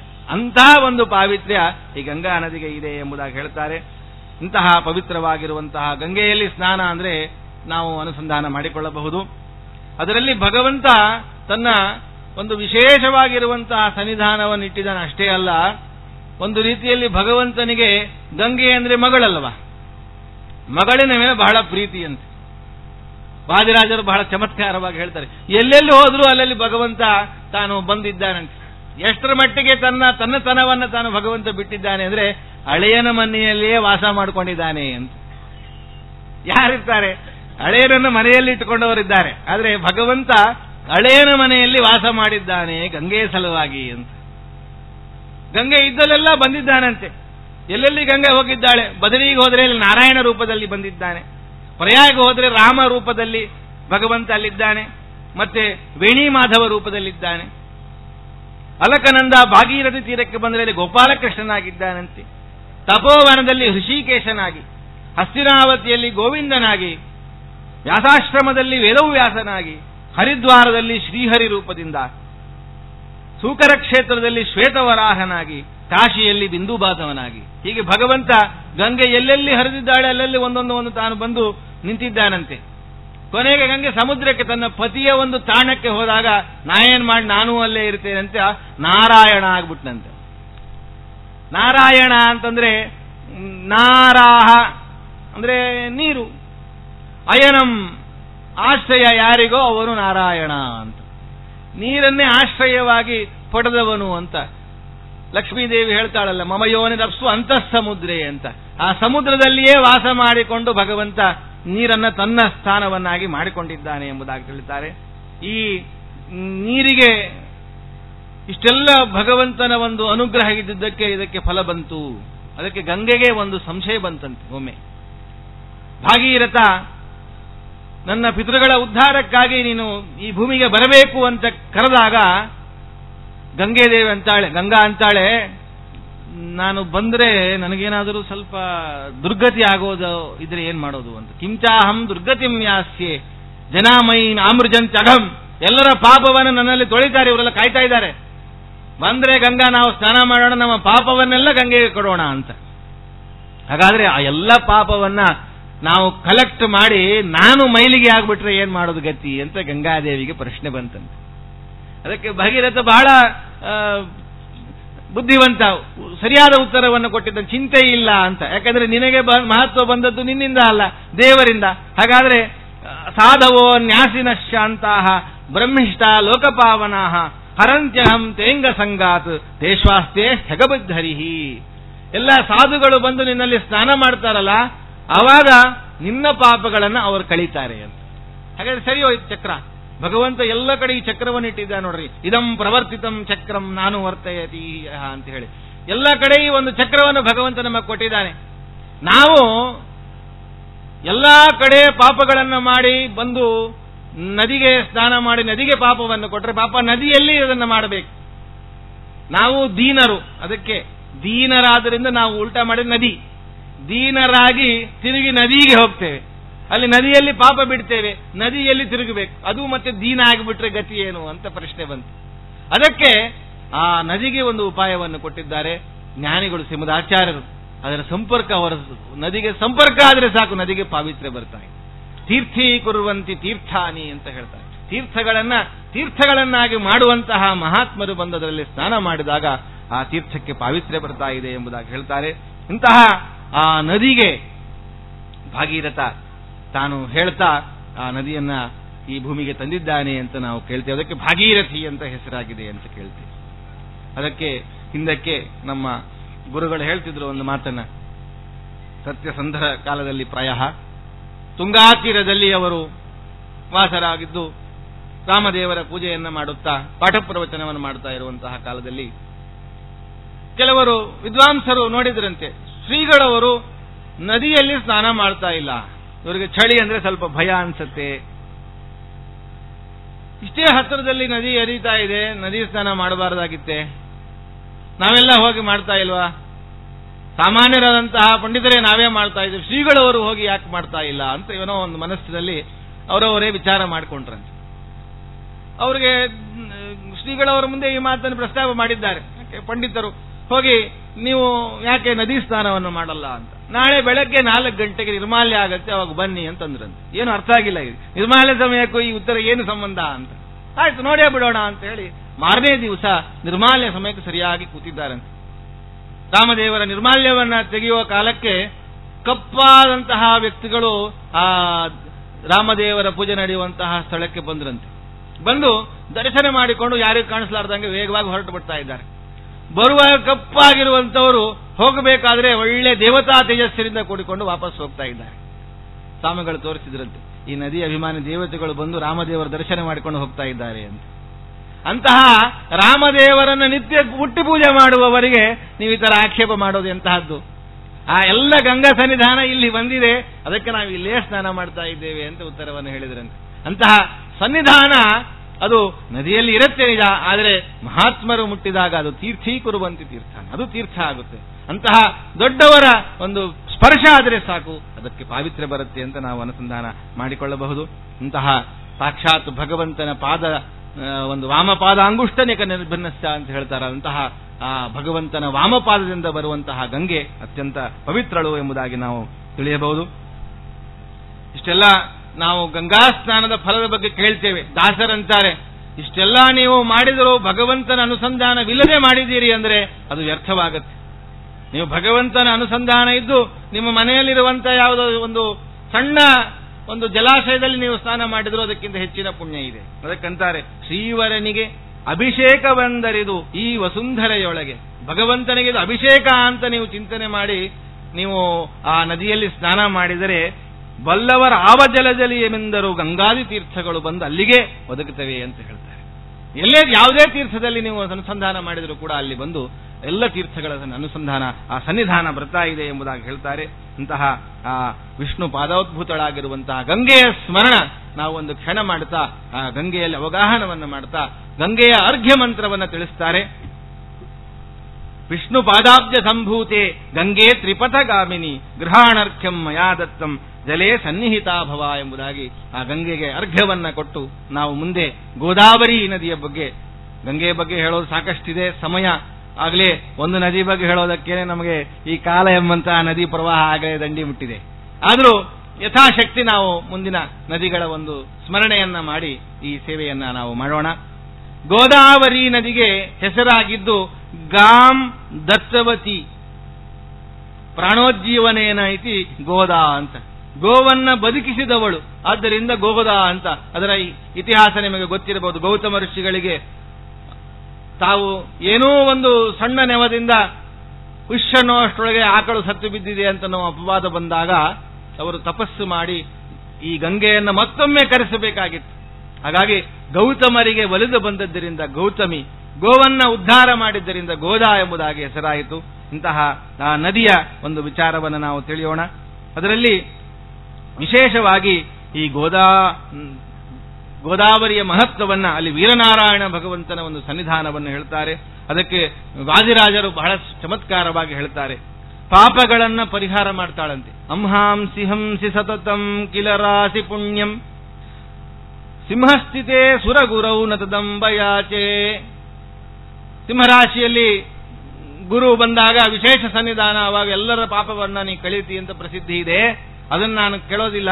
ಕಿಂತು ಗೋದೇ ಸಮಸ್ತ ಫಲದೇ, ಎಲ್ಲ ಫಲಗಳನ್ನು ಕೊಡುವಂತವಳು ನೀನು. ದಿಶ ಕೃಷ್ಣ ಪಾದೇ, ನನಗೆ ಮುಖ್ಯವಾಗಿ ಬೇಕಾಗಿರುವಂಥದ್ದು ಪಾಪಗಳು ಪುಣ್ಯಗಳ ಪರಿಹಾರ, ಅದೇ ಮುಖ್ಯ ಅಲ್ಲ. ನನಗೆ ಬೇಕಾಗಿರುವಂಥದ್ದು ಭಗವಂತನ ಕೃಷ್ಣ ಪಾದೇ ಭಕ್ತಿಂ ವಿರಕ್ತಿ ಮಿತರತ್ರ ಪರತ್ರ ಮುಕ್ತಿಂ. ಭಗವಂತನ ಪಾದಗಳಲ್ಲಿ ಭಕ್ತಿ, ಅದರಿಂದ ನನಗೆ ಬರಬೇಕಾಗಿರುವಂತಹ ಮುಕ್ತಿ, ಇಷ್ಟನ್ನು ದಯಪಾಲಿಸುವ ಶಕ್ತಿ ನನಗಿದೆ ಎಂಬುದಾಗಿ ಇದರ ಬಗ್ಗೆ ಹೇಳ್ತಾರೆ. ಇಂತಹ ಗೋದಾವರಿ ಅದು ವಿಪ್ರಋಷಿ ದೇವಕುಲ ಸಂಕುಲ ತೀರಯುಗ್ಮ, ಎರಡೂ ತೀರಗಳಲ್ಲಿ ವಿಶೇಷವಾಗಿರುವಂತಹ ನಾನಾ ತೀರ್ಥಕ್ಷೇತ್ರಗಳಿಂದ ಕೂಡಿರುವಂತಹ ಗೋದಾವರಿ ನದಿ ಬಗ್ಗೆ ಹೇಳ್ತಾರೆ. ವೃದ್ಧಗಂಗೆ ಅಂತ ಇದಕ್ಕೆ ಕರೆದರು. ಅದಕ್ಕೆ ವೃದ್ಧಗಂಗೆ ಮಹಾಪುಣ್ಯೆ ಗೌತಮಸ್ಯ ಅಘನಾಶಿನಿ ಗೃಹಾಣರ್ಘ್ಯಂ ಮಯಾ ದತ್ತಂ ಗೋದಾವರಿ ನಮೋಸ್ತುತೆ ಎಂಬುದಾಗಿ ಈ ನದಿಗೆ ನಾವು ಅರ್ಘ್ಯವನ್ನ ಕೊಟ್ಟು ಮುಂದೆ ಕೃಷ್ಣವೇಣಿ ನದಿ, ಇಲ್ಲಿ ಬೇರೆ ಕಡೆ ಯಮುನಾ ಬರ್ತಾಳೆ, ಆದರೆ ರಾಯರ ಒಂದು ಇದರಲ್ಲಿ ಕೃಷ್ಣವೇಣಿ ನದಿಗೆ ಪ್ರಾಥಮ್ಯವನ್ನ ಕೊಟ್ಟಿದ್ದಾರೆ. ಕೃಷ್ಣವೇಣಿ, ಸ್ವಾಮಿ ಪುಷ್ಕರಿಣಿ, ಚಂದ್ರ ಪುಷ್ಕರಿಣಿ ಹಾಗೂ ಮಾನಸ ಸರೋವರ, ಈ ನಾಲ್ಕನ್ನ ಸಮಕಕ್ಷದಲ್ಲಿ ರಾಯರು ವ್ಯಾಖ್ಯಾನ ಮಾಡಿದ್ದಾರೆ. ಕೃಷ್ಣವೇಣಿಯ ಬಗ್ಗೆ ದಾಸರು ಹೇಳ್ತಾರೆ ತ್ರಾಣಿ ಕೃಷ್ಣವೇಣಿ ಅಂತ. ಅದರ ಹೆಸರಿನಲ್ಲಿ ಏನೇ ಇದೆ, ತ್ರಾಣಿ, ಎಲ್ಲರನ್ನ ರಕ್ಷಣೆ ಮಾಡುವಂತವಳು. ಅಂತಹ ಕೃಷ್ಣನ ವಿಶೇಷವಾಗಿರುವಂತಹ ಸನ್ನಿಧಾನ ಪಾತ್ರಗಳು, ಆದ್ದರಿಂದ ಇದಕ್ಕೆ ಕೃಷ್ಣ ಅಂತ ಕರೀತಾರೆ. ನಮಾಮಿ ಸುಕೃತ ಶ್ರೇಣೀಂ ಕೃಷ್ಣವೇಣೀಂ ತರಂಗಿಣೀಂ ಯದ್ವೀಕ್ಷಣಂ ಕೋಟಿ ಜನ್ಮ ಕೃತ ದುಷ್ಕರ್ಮ ಶಿಕ್ಷಣಂ. ಕೋಟಿ ಜನ್ಮಗಳ ಪಾಪವನ್ನ ನಾಶ ಮಾಡುವಂತಹ ಸಾಮರ್ಥ್ಯ ಈ ಕೃಷ್ಣಾ ನದಿಗೆ ಇದೆ. ಅದರ ಒಂದು ನಾವು ಭಕ್ತಿಯಿಂದ ಪ್ರಾರ್ಥನೆ ಮಾಡಿದರೆ ನಮ್ಮ ಈ ಸಂಸಾರವನ್ನೂ ದೂರ ಮಾಡುವಂತಹ ಶಕ್ತಿ ಇದೆ. ಅದಕ್ಕೆ ಭವಚ್ಛಿದಿ ಎಂಬುದಾಗಿ ವಾದಿರಾಜರು ಹೇಳ್ತಾ ಇದ್ದಾರೆ. ಇದಕ್ಕೆ ಅರ್ಘ್ಯ ಕೃಷ್ಣೇ ಕೃಷ್ಣಾಂಗ ಸಂಭೂತೆ ಜಂತೂನಾಂ ಪಾಪನಾಶಿನಿ ನಮಸ್ತೆ ಸಲಿಲಶ್ರೇಷ್ಠೆ ಗೃಹಾಣರ್ಘ್ಯಂ ನಮೋಸ್ತುತೆ ಎಂಬುದಾಗಿ ನಾವು ಪ್ರಾರ್ಥನೆ ಮಾಡಬೇಕು. ಸ್ವಾಮಿ ಪುಷ್ಕರಿಣಿ ತೀರದಲ್ಲಿ ಭಗವಂತ ಶ್ರೀನಿವಾಸನಿದ್ದಾನೆ. ಅಲ್ಲಿ ಈ ಸ್ವಾಮಿ ಪುಷ್ಕರಿಣಿಯಲ್ಲಿ ಅಧೋಕ್ಷಜ ರೂಪದಿಂದ ಭಗವಂತನ ಸನ್ನಿಧಾನ. ಧನುರ್ಮಾಸ ಶುಕ್ಲ ದ್ವಾದಶಿಯಲ್ಲಿ ಅರುಣೋದಯ ಕಾಲಕ್ಕೆ ವಿಶೇಷ ಸ್ನಾನದ ಪುಣ್ಯ ಅಂತ ನಾವು ಕೇಳ್ತೇವೆ. ದೇವತೆಗಳು ಸಹ ಬಂದು ಆ ಸಂದರ್ಭದಲ್ಲಿ ಸ್ನಾನ ಮಾಡಬೇಕು ಅಂತ ಬಯಸ್ತಾ ಇರ್ತಾರೆ. ಅಂತಹ ಸ್ವಾಮಿ ಪುಷ್ಕರಣಿಯ ಬಗ್ಗೆ ಎಷ್ಟು ಕೋಟಿ ಕೋಟಿ ತೀರ್ಥಗಳಿವೆ, ಎಲ್ಲ ಕೋಟಿ ತೀರ್ಥಗಳು ಸ್ವಾಮಿ ಪುಷ್ಕರಣಿಯಲ್ಲಿವೆ ಅಂತ ಹೇಳ್ತಾರೆ. ಅಂತಹ ದಿವ್ಯ, ಅದರ ಬಗ್ಗೆನೇ ನಾವು ಒಂದು ಸಪ್ತಾಹ ಮಾಡಿದರೂ ಕಮ್ಮಿ. ಆದ್ದರಿಂದ ಸ್ವಾಮಿ ಪುಷ್ಕರಿಣಿ ಸ್ನಾನಂ, ಅದರ ನೋಡಿ ಒಂದು ಮಹತ್ವದ ಮಾತು. ಸ್ವಾಮಿ ಪುಷ್ಕರಿಣಿ ಸ್ನಾನದ ಜೊತೆಗೆ ಯಾರನ್ನು ಹೋಲಿಸ್ತಾರೆ? ಸ್ವಾಮಿ ಪುಷ್ಕರಿಣಿ ಸ್ನಾನಂ ಸದ್ಗುರೋ ಪಾದ ಸೇವನಂ ಅಂತ. ಸದ್ಗುರುಗಳ ಒಂದು ಪಾದ ಸೇವೆ ಮಾಡಿದರೆ ಅದು ಸ್ವಾಮಿ ಪುಷ್ಕರಿಣಿ ಸ್ನಾನ ಮಾಡಿದಷ್ಟು ಫಲ. ಸದ್ಗುರೋ ಪಾದ ಸೇವನಂ ಏಕಾದಶಿ ವ್ರತಂ ಚಾಪಿ ತ್ರಯಂ ಅತ್ಯಂತ ದುರ್ಲಭಂ. ಈ ಮೂರು ಅತ್ಯಂತ ದುರ್ಲಭ. ಆದ್ದರಿಂದ ನಾವು ಕನಿಷ್ಠ ದೂರ ಎಲ್ಲೋ ಸ್ವಾಮಿ ಪುಷ್ಕರಣಿ ತಿಮ್ಮಪ್ಪ ಕರೆಸಿಕೊಂಡಾಗ ಹೋಗ್ಬೇಕು, ಬಹಳ ಕಷ್ಟ. ಕೆಲವರಿಗೆ ಬೇರೆ ಬೇರೆ ನಿಯಮಗಳಿರುತ್ತೆ, ಒಬ್ಬರೇ ಹೋಗ್ಬೇಕು, ಇನ್ನು ಬೇರೆಯವ್ರ ಜೊತೆಗೆ ಹೋಗಬಾರ್ದು, ಅಥವಾ ನಾವೇ ದುಡ್ಡು ಖರ್ಚು ಮಾಡ್ಕೊಂಡು ಹೋಗಬಾರ್ದು, ಇನ್ನೊಬ್ಬರು ಕರ್ಕೊಂಡು ಹೋಗ್ಬೇಕು, ಹೀಗೆಲ್ಲ ಇರುತ್ತೆ. ಅದಕ್ಕಾಗಿ ಅತ್ಯಂತ ದುರ್ಲಭಂ, ಹೋಗೋದೇ ಕಠಿಣ, ಆದರೂ ಅನುಸಂಧಾನ ಇರೋದು ಕಠಿಣ. ಆದರೆ ನಮಗೆ ಸದ್ಗುರೋ ಪಾದ ಸೇವನಂ, ಮುಂದೆ ಒಳ್ಳೆ ಗುರುಗಳನ್ನು, ನಮಗೆ ಸಿಕ್ಕ ಗುರುಗಳನ್ನು ನಾವು ಗಟ್ಟಿಯಾಗಿ ಹಿಡ್ಕೊಂಡು ಅವರು ಪಾದ ಸೇವೆ ಮಾಡಿದರೆ ಸಾಕು, ನಮಗೆ ಆ ತೀರ್ಥದ ಫಲ ಬಂತು, ತೀರ್ಥಕ್ಕೆ ಹೋಗಿ ಸ್ನಾನ ಮಾಡುವ ಭಾಗ್ಯವೂ ಸಿಗತ್ತೆ. ಹೀಗೆ ವೆಂಕಟಾಚಲ ಸಂಭೂತೆ ಸರ್ವತೀರ್ಥ ಸಮನ್ವಿತೆ ಸ್ವಾಮಿ ಪುಷ್ಕರಣಿ ಖ್ಯಾತೆ ಗೃಹಾಣರ್ಘ್ಯಂ ನಮೋಸ್ತುತೆ ಎಂಬುದಾಗಿ ಆ ನದಿಗೆ, ಆ ತೀರ್ಥಕ್ಕೆ ನಾವು ಪ್ರಾರ್ಥನೆ ಮಾಡಿಕೊಂಡು, ಚಂದ್ರ ಪುಷ್ಕರಿಣಿ ರಂಗ ಪಾದೋದ್ಭವೇ ದೇವಿ ಪುನ್ನಾಗೋತ್ಸಂಗಗಾಮಿನಿ ಚಂದ್ರ ಪುಷ್ಕರಿಣಿ ಖ್ಯಾತೆ ಗೃಹಾಣರ್ಘ್ಯಂ ನಮೋಸ್ತುತೆ. ವಿಶೇಷವಾಗಿ ಶ್ರೀರಂಗದಲ್ಲಿ ವಿರಾಜಮಾನವಾಗಿರುವಂತಹ ಚಂದ್ರ ಪುಷ್ಕರಿಣಿ ಅದು ವಿಶಿಷ್ಟವಾಗಿದೆ. ಅಂತಹ ಚಂದ್ರ ಪುಷ್ಕರಣಿಯನ್ನ ನಾವು ತಿಳಿದ ಮೇಲೆ ಮಾನಸ ಸರೋವರ ಇವೆಲ್ಲ ಒಂದೇ ಕಕ್ಷೆಗೆ ಸೇರುವಂತವು. ಕೈಲಾಸ ಪರ್ವತೆ ರಾಮ ಮನಸಾ ನಿರ್ಮಿತಂವರಂ, ಮನಸ್ಸಿನಿಂದ ನಿರ್ಮಾಣಗೊಂಡಿದೆ ಭಗವಂತನ ಒಂದು ಸಂಕಲ್ಪದಿಂದ. ಆದ್ದರಿಂದ ಬ್ರಹ್ಮಣ ನರಶಾರ್ದೂಲ, ಬ್ರಹ್ಮದೇವರು ಇದನ್ನ ಸೃಷ್ಟಿ ಮಾಡಿದ್ದಾರಂತೆ. ಅದಕ್ಕಾಗಿ ತೇನೇದಂ ಮಾನಸಂ ಸರಹ, ಮಾನಸ ಸರೋವರ ಅಂತ ಬಹಳ ದುರ್ಗಮ, ಅದು ಹೋಗೋದೇ ಕಷ್ಟ, ಹೆಲಿಕಾಪ್ಟರ್ ಹೋಗ್ಬೇಕು. ಈಗ ಬೇರೆ ದೇಶದಲ್ಲೇ ಇದೆ, ನಾವು ಏನು ಮಾಡ್ಲಿಕ್ಕೂ ಆಗಲ್ಲ ಅದನ್ನು. ಹೀಗೆ ವೀಸಾ ತಗೊಂಡೋಗಿ ನಮ್ಮದೇ ನದಿ ನಮ್ಮ ತೀರ್ಥಗಳಲ್ಲಿ ನಾವು ಸ್ನಾನ ಮಾಡ್ಲಿಕ್ಕೆ ಇನ್ನೊಬ್ಬರಿಗೆ ನಾವು ಭಿಕ್ಷೆ ಬೇಡಬೇಕಾಗತ್ತೆ. ಇಂತಹ ಒಂದು ಪರಿಸ್ಥಿತಿ ಬಂದಿದೆ. ಕಾವೇರಿ ನದಿ, ಅದರ ಹೆಸರಿನ ಒಂದು ಬಹಳ ಸುಂದರವಾಗಿ ನಿರ್ವಚನವನ್ನು ಮಾಡ್ತಾರೆ. ಕಕಾರ ಕಲುಷಂ ಹಂತಿ, ಕ ಅನ್ನೋಲ್ಲಿ ಕಲುಷ ನಾಶನ ಅಂತೆ, ವೇಕಾರೋ ವಾಂಛಿತ ಪ್ರದಹ, ಕಾವೇ ಅನ್ನೋದ್ರೊಳಗೆ ನಿಮ್ಗೆಲ್ಲ ಬಂತು. ಮುಂದಿನೇನು ಮಾಡಬೇಕು ಅಂದ್ರೆ ರಿಕಾರ ಸರ್ವಮಿತ್ಯಾಹು ಅಂತ, ನಿಮ್ಗೆ ಏನೇನು ಬೇಕೋ ಎಲ್ಲವನ್ನು ಕೊಡುವಂತಹ ಸಾಮರ್ಥ್ಯ ಈ ಕಾವೇರಿ ನದಿಗಿದೆ ಅಂತ ಹೇಳ್ತಾರೆ. ನಮಸ್ತೆ ಕರಾಲವದನೆ ನಮಸ್ತೆ ಕಲಿನಾಶಿನಿ. ವಿಶೇಷವಾಗಿ ಈ ಕಲಿಯ ಬಾಧೆಯಿಂದ ದೂರ ಹೋಗಬೇಕು ಅಂದ್ರೆ ನಾವು ಕಾವೇರಿಗೆ ಹೋಗಬೇಕು ಅಂತ. ಯಾಕಂದ್ರೆ ದಾಸರ ಹಾಡ್ತಾರಲ್ಲ, ಕಣ್ಗಳಿಗೆ ಆತಕು ಅಂತ, ಆ ಕಾವೇರಿ ತೀರ್ಥಕ್ಕೆ ಹೋಗಬೇಕು, ಅಲ್ಲಿ ರಂಗನ ದರ್ಶನ ಮಾಡಬೇಕು ಅಂತ. ಇದರಿಂದ ಸಕಲ ಕಲಿನಾಶನ ಆಗಿಬಿಡುತ್ತೆ ಅಂತ ಹೇಳ್ತಾರೆ. ನಮಸ್ತೆ ಕರಾಲಬದನೆ ನಮಸ್ತೆ ಕಲಿನಾಶಿನಿ ನಮಸ್ತೆ ದೇವಿ ಕಾವೇರಿ ಗೃಹಾಣರ್ಘ್ಯಂ ನಮೋಸ್ತುತೆ. ಈ ಕಾವೇರಿ ನದಿಗೆ ನಾವು ಸಮರ್ಪಣೆ ಮಾಡುತ್ತಾ, ಸರಯೂ ನದಿ ಮುಂದಿನ ಒಂದು ಇದಕ್ಕಿಂತ ಅವರಳಾಗಿದ್ದಾಳೆ ಎಂಬುದಾಗಿ ತಿಳಿಸ್ತಾಳೆ. ಅದಕ್ಕೆ ಸಮವಾಗಿ ತುಂಗಭದ್ರಾ ನದಿ ಹರಿತಾ ಇದ್ದಾಳೆ. ಸರಯೂ ನದಿ ರಾಮ ಅಯೋಧ್ಯ ತೀರದಲ್ಲಿರುವಂತಹ ವಿಶೇಷ ಅದರ ಒಂದು ಮಹಿಮೆ ಇದೆ. ಆಮೇಲೆ ತುಂಗಭದ್ರಾ, ರಾಯರು ವಿರಾಜಮಾನರಾಗಿರುವಂತಹ ಒಂದು ತುಂಗಭದ್ರೆ, ಅದರ ಮಹಿಮೆಯನ್ನು ಹೇಳ್ತಾರೆ. ತುಂಗೆ ಶುಭದೆ ಸತ್ತರಂಗೆ, ಆ ತುಂಗೆಯ ನೀರು ಬಹಳ ಸ್ವಾದು ಅಂತ, ಹಾಗೆ ರಾಯರ ಅನುಗ್ರಹವು ಬಹಳ ಸ್ವಾದು. ಎರಡು ಸ್ವಾದುಗಳು ನಮಗೆ. ಯಾಕಂದ್ರೆ ಎಷ್ಟೋ ಭಕ್ತ ವಾತ್ಸಲ್ಯದಿಂದ ಎಲ್ಲರಿಗೂ ಬಂದ ಭಕ್ತರಿಗೆಲ್ಲರಿಗೂ ಅನುಗ್ರಹವನ್ನು ಮಾಡ್ತಾರೆ. ಒಳ್ಳೆ ಪಾನ, ತುಂಗಾ ಪಾನ ಅಂತಾರೆ, ಗಂಗಾ ಸ್ನಾನ ತುಂಗಾಪಾನ ಅಂತ. ಅಷ್ಟು ವಿಶಿಷ್ಟವಾಗಿರುವಂತಹ ತುಂಗಾ ನದಿ. ಮಂಗಳಪ್ರದೆ ಭದ್ರೆ ನಮೋ ಸುಜನ ಸಂಗೆ ಅಂತ. ಎಲ್ಲ ತುಂಗಭದ್ರದಲ್ಲಿ ಸ್ನಾನ ಮಾಡಿದರೆ ಸಾಧು ಸಂಗತಿ ಜಾಸ್ತಿ ಆಗತ್ತೆ. ಮೊದಲಿಗೆ ಸ್ನಾನ ಮಾಡಿದ ತಕ್ಷಣ ಮೊದಲನೇ ಸಾಧು ಸಂಗತಿ ಅಂದ್ರೆ ರಾಯರ ಸಂಗತಿ, ರಾಯರ ದರ್ಶನ ಮಾಡಿಕೊಳ್ತೇವೆ. ಆದ್ದರಿಂದ ಅಲ್ಲಿಂದ ಆರಂಭ ಆಗತ್ತೆ ಸಾಧು ಸಂಗತಿ, ನಿಮಗೆ ಮುಂದೆ ಸಾಧು ಸಂಗತಿ ಆಗತ್ತೆ. ನತೋಸ್ಮಿ ತುಂಗಾಂ ವಿಲಸತ್ತರಂಗಾಂ ಅಘೌಗ ಭಂಗಾಂ ಹರಿಪಾದ ಸಂಗಾಂ. ಹರಿಪಾದ ಸಂಘ, ಹರಿಪಾದರು ಅಂದ್ರೆ ಶ್ರೀಪಾದರು ರಾಯರಲ್ಲಿದ್ದಾರೆ, ಅದಕ್ಕೆ ಸಂಗತಳಾಗಿದ್ದಾಳೆ ತುಂಗಭದ್ರಾ. ಆದ್ದರಿಂದ ಹರಿಪಾದ ಸಂಗಾಂ ಶ್ರಿತೋಸ್ಮಿ ಭದ್ರಾಂ ಹೃತ ಪಾಪ ನಿದ್ರಾಂ, ಪಾಪಿಗಳ ನಿದ್ರೆಯನ್ನ ಭಂಗ ಮಾಡಿದವಳಂತೆ.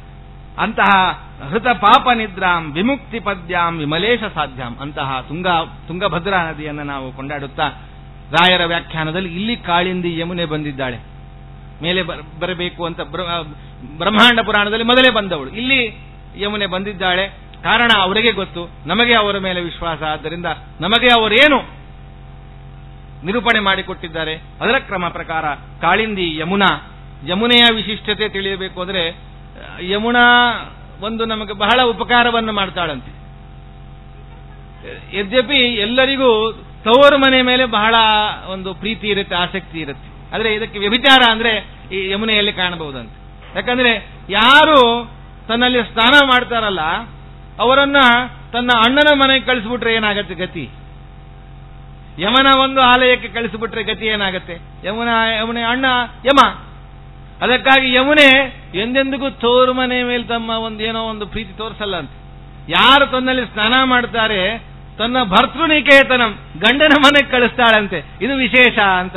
ಎಲ್ಲ ಹೆಂಡಂದರಿಗೂ ಬರೀ ತವರು ಮನೆ ಮೇಲೆ ಪ್ರೀತಿ ಇರುತ್ತೆ, ಆದ್ರೆ ತನ್ನ ಗಂಡನ ಮನೆ ಮೇಲೆ ಪ್ರೀತಿ ಇರುವಂತಹ ಏಕೈಕ ನದಿ ಅಂದ್ರೆ ಈ ನದಿ ಎಂಬುದಾಗಿ ತಿಳಿಸ್ತಾರೆ, ಯಮುನಾ ನದಿ. ಅದಕ್ಕೆ ಗಂತುಂ ನೈವ ಕದಾಪಿ ಮುಂಚಸಿತವ ಭ್ರಾತುರ್ನಿಕೇತಂ ಪ್ರತಿ ಕಿಂತು ಕ್ಷೀರ ಪಯೋಧಿವಾಸ ನಿರತಾನ್ ಪ್ರೀತ್ಯಾ ಕರೋಷಿ ಆಶ್ರಿತಾನ್ ಸ್ನಿಗ್ಧೇ ಭರ್ತರಿ. ಅದಕ್ಕೆ ಕಾರಣ ಏನು ಅಂತ ಹುಡುಕೊಂಡು ಹೋದ್ರೆ ಎಲ್ಲ ತಿರುಗಿ ಮತ್ತೆ ನಮ್ಮ ಮೇಲೆ ಬರುತ್ತೆ ನೋಡ್ರಿ. ಗಂಡ ಸರಿ ಇದ್ರೆ ಯಾವ ಹೆಂಡತಿ ಪ್ರೀತಿಸೋದಿಲ್ಲ ಎಂಬುದಾಗಿ. ಹಾಗಾಗಿ ಇಂಥ ಗಂಡ ಸಿಕ್ಕಿದ್ದಾನೆ ಅಂದ್ರೆ ತವರು ಮನೆ ವಿಚಾರವನ್ನೇ ಮರೆಸಿ ಬಿಟ್ಟಿದ್ದಾನಂತೆ. ಅದಕ್ಕಾಗಿ ಯಾರಿದರಲ್ಲಿ ಸ್ನಾನ ಮಾಡಿದ್ರೂ ತನ್ನ ಭರ್ತೃ ನಿಕೇತನಂ ಪ್ರತಿ ವೈಕುಂಠಕ್ಕೆ ಕಳಿಸ್ತಾಳೆ ಹೊರತು ಯಮಪುರಿಗೆ ಕಳಿಸೋದಿಲ್ಲವಂತೆ. ಇಂತಹ ಗಂಗೆಯ ಒಂದು ಸ್ವಾರಸ್ಯವನ್ನು ನಾವು ಕಾಣಬಹುದು. ಹೀಗೆ ಮುಂದೆ ನರ್ಮದಾ, ಸಿಂಧು, ಭವನಾಶಿನಿ ಅಂತ ಒಂದೇ ಕಕ್ಷದಲ್ಲಿ ಬರುವಂತಹ ನದಿಗಳು. ನರ್ಮದಾ ನದಿಯಲ್ಲಿ ಮಹಾವಿಷ್ಣು ಭಗವಂತ ತಾನು ಸನ್ನಿಹಿತನಾಗಿದ್ದಾನೆ. ಸ್ವಾವಗಾಹನ ಮಾತ್ರೇಣ ಯಾ ಸ್ವರ್ಗ ವನಿತಾ ಜನೈಹಿ ಸಹ ನರ್ಮಗಿರಾಂ ಧಾತ್ರಿ ಭಜೇತಾಂ ನರ್ಮದಾ ನದಿ. ನರ್ಮದಾ ಅಂತ ವಾದಿರಾಜರೇ ವ್ಯಾಖ್ಯಾನ ಮಾಡ್ತಾರೆ, ನರ್ಮ ವಚನಗಳನ್ನು ಕೊಡಿಸುವವಳು ಅಂತ.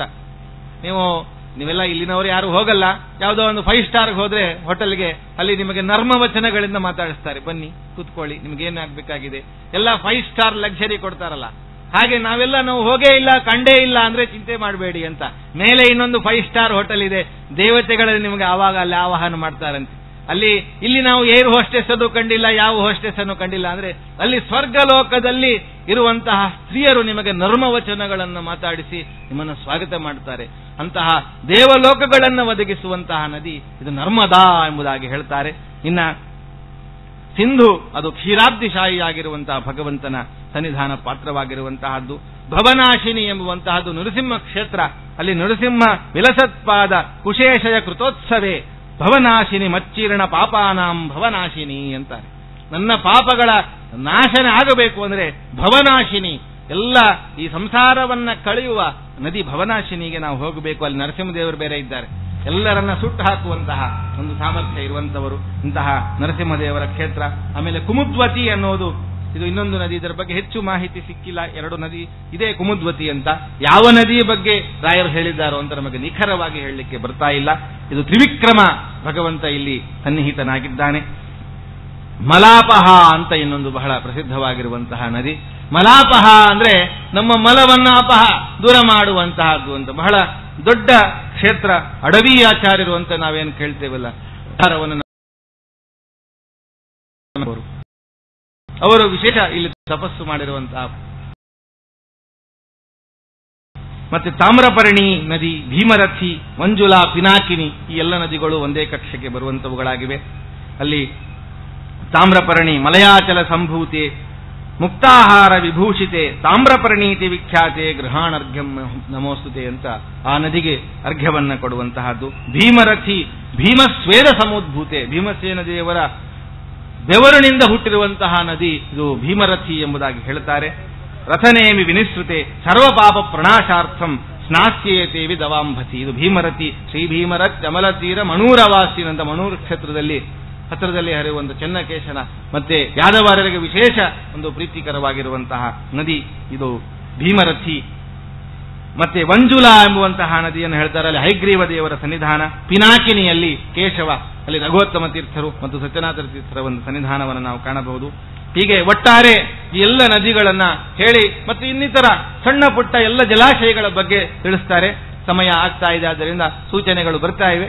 ಅತ್ಯಂತ ಶೀಘ್ರದಲ್ಲಿಯೇನೆ ನಾನು ನನ್ನ ಈ ನದಿಯ ಒಂದು ಪ್ರವಾಹ ಅಂತೂ ನಿಲ್ಲಿಕ್ಕಿಲ್ಲ, ನದಿ ಪ್ರವಾಹವನ್ನ ನಿಲ್ಲಿಸುವ ಒಂದು ಇದನ್ನು ಮಾಡಬೇಡಿ, ನನ್ನ ಪ್ರವಾಹವನ್ನು ನಿಲ್ಲಿಸ್ತೇನೆ ಅಂತ ಹೇಳ್ತಾ, ಚಿಕ್ಕ ನದಿಗಳಲ್ಲಿ ನಾವು ಸ್ನಾನ ಮಾಡಬೇಕಾದ್ರೆ ಲಕ್ಷ್ಮೀನಾರಾಯಣರ ಅನುಸಂಧಾನವನ್ನು ಮಾಡಬೇಕು. ಸರೋವರಗಳಲ್ಲಿ ದತ್ತಾತ್ರೇಯ, ಸ್ವಾಮಿ ಪುಷ್ಕರಣಿಯಲ್ಲಿ ಹೀಗೆ ಹೇಳಿದಂತೆ ಅಧೋಕ್ಷಜ, ಚಂದ್ರ ಪುಷ್ಕರಣಿಯಲ್ಲಿ ವಾಮನ, ಮಾನಸ ಸರೋವರದಲ್ಲಿ ಮಧುಸೂದನ, ದೇವಾಖಾತಗಳು ಅಂತ ಅಂದರೆ ದೇವತೆಗಳೇ ಮಾಡಿರುವಂತಹ ಕೆಲವು ಖಾತಗಳಲ್ಲಿ ಹುಟ್ಟಿರುವಂತಹ ತೀರ್ಥಗಳಲ್ಲಿ ಗದಾಧರನ ಒಂದು ಸ್ಮರಣೆ, ತಟಾಕಗಳಲ್ಲಿ ಶೇಷಶಾಹಿ ಅಚ್ಯುತ, ಭಾವಿಗಳಲ್ಲಿ ಚಕ್ರಪಾಣಿ ಎಂಬುದಾಗಿ ನಾವು ಸ್ಮರಿಸಬೇಕು. ಹೀಗೆ ನಮ್ಮ ಈ ಒಂದು ನದಿಗಳ ತಾರತಮ್ಯದಲ್ಲಿ ನಮಗೆ ವಿಶಿಷ್ಟವಾದಂತಹ ರೀತಿಯಲ್ಲಿ ಭಗವಂತ ಒಂದು ಅವಕಾಶವನ್ನು ಕೊಟ್ಟಿದ್ದಾನೆ. ನಾನಾ ತರಹದ ನಮ್ಮ ಅವಶ್ಯಕತೆಗಳು, ನಮ್ಮ ಪಾಪಗಳ ಪರಿಹಾರ ಐಶ್ವರ್ಯದ ಪ್ರಾಪ್ತಿ ಎಲ್ಲವನ್ನ ನಾವು ಬಯಸಿದ್ರು ಬಯಸದೇ ಇದ್ರು ಕೇವಲ ಭಗವಂತನ ಭಕ್ತಿಯೇ ಸಾಕು, ಭಗವಂತನೇ ನನಗೆ ಬೇಕು ಅಂದ್ರೂ ಕೂಡ ನಾವು ಹೋಗಬೇಕಾಗಿರುವಂಥದ್ದು ನದಿಗೆ, ನದಿ ಸ್ನಾನವನ್ನು ಆಶ್ರಯಿಸಿ ನದಿಗಳಲ್ಲಿ ನಾವು ಸ್ನಾನ ಮಾಡಿ ಅದರಲ್ಲಿ ನಾವು ಭಗವಂತನನ್ನ ಕಂಡು ಅದರ ಪಕ್ಕದಲ್ಲಿ ನಾವು ಸತ್ಕಾರ್ಯಗಳನ್ನು ಮಾಡಿದರೆ ಅದರಿಂದ ಎಲ್ಲರಿಗೂ ಉತ್ತಮವಾಗಿರುವಂತಹ ಭಗವಂತನ ಪ್ರಸಾದವಾಗುತ್ತೆ ಎಂಬುದಾಗಿ ಈ ಗ್ರಂಥದ ಮೂಲಕ ರಾಯರು ನಮಗೆ ತಿಳಿಸ್ತಾ ಇದ್ದಾರೆ. ರಾಘವೇಂದ್ರೇಣ ಯತಿನ ಬ್ರಹ್ಮಾಂಡಾಖ್ಯ ಪುರಾಣಗಃ ಇತ್ಯುದ್ಧೃತ ಸಾರಭಾಗ ನದಿ ನೀಚೋಚ್ಚ ಸೂಚಕ ಎಂಬುದಾಗಿ ಇದರ ಒಂದು ಕೊನೆಯ ಪದ್ಯದಲ್ಲಿ ರಾಯರು ನಮಗೆ ಅಪ್ಪಣೆ ನೀಡುತ್ತಾ ಇದ್ದಾರೆ. ಇಂತಹ ಈ ಒಂದು ನದಿಗಳಲ್ಲಿ ತತ್ರಾಪಿ ವಿಶೇಷ ನಾವು ಕೇಳ್ತೇವೆ ತ್ರಿವೇಣಿಗಳು ಅಂತ, ಗಂಗಾ ಯಮುನಾ ಸರಸ್ವತಿ. ಈ ತ್ರಿವೇಣಿಯಲ್ಲಿ ನಾವು ಸ್ನಾನ ಮಾಡಿದರೆ ಅದು ವಿಶಿಷ್ಟ ಫಲ ಎಂಬುದಾಗಿ ಹೇಳಿದ್ದಾರೆ. ಒಂದು ರೀತಿಯಲ್ಲಿ ನಾವು ನೋಡಿದರೆ ಈ ತ್ರಿವೇಣಿ ಸಂಗಮದಲ್ಲಿ ನಾವು ಪ್ರಯಾಗಕ್ಕೆ ಹೋಗಿ ಸ್ನಾನ ಮಾಡೋದು ಒಂದು ಕಡೆ, ಆದರೆ ಭಗವಂತ ಎಷ್ಟು ಅದ್ಭುತವನ್ನು ರಚನೆ ಮಾಡಿದ್ದಾನೆ ಅಂದ್ರೆ ನಮ್ಮ ದೇಹದೊಳಗೇನೆ ತ್ರಿವೇಣಿ ಸಂಗಮವನ್ನು ಯಾವಾಗಲೂ ಮಾಡಿಸಿರ್ತಾನಂತೆ.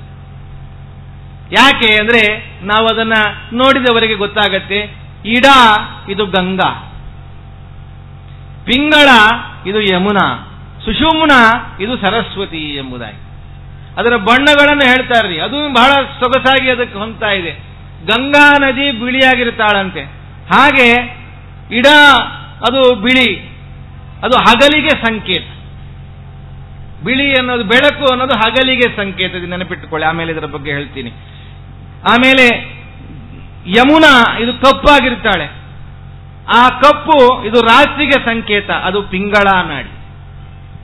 ಆಮೇಲೆ ಸುಷುಮ್ನಾ ನಾಡಿ ಇದು ಸರಸ್ವತಿ ಕೆಂಪು, ಅದು ಸಂಧ್ಯಾಕಾಲಕ್ಕೆ ಸಂಕೇತ.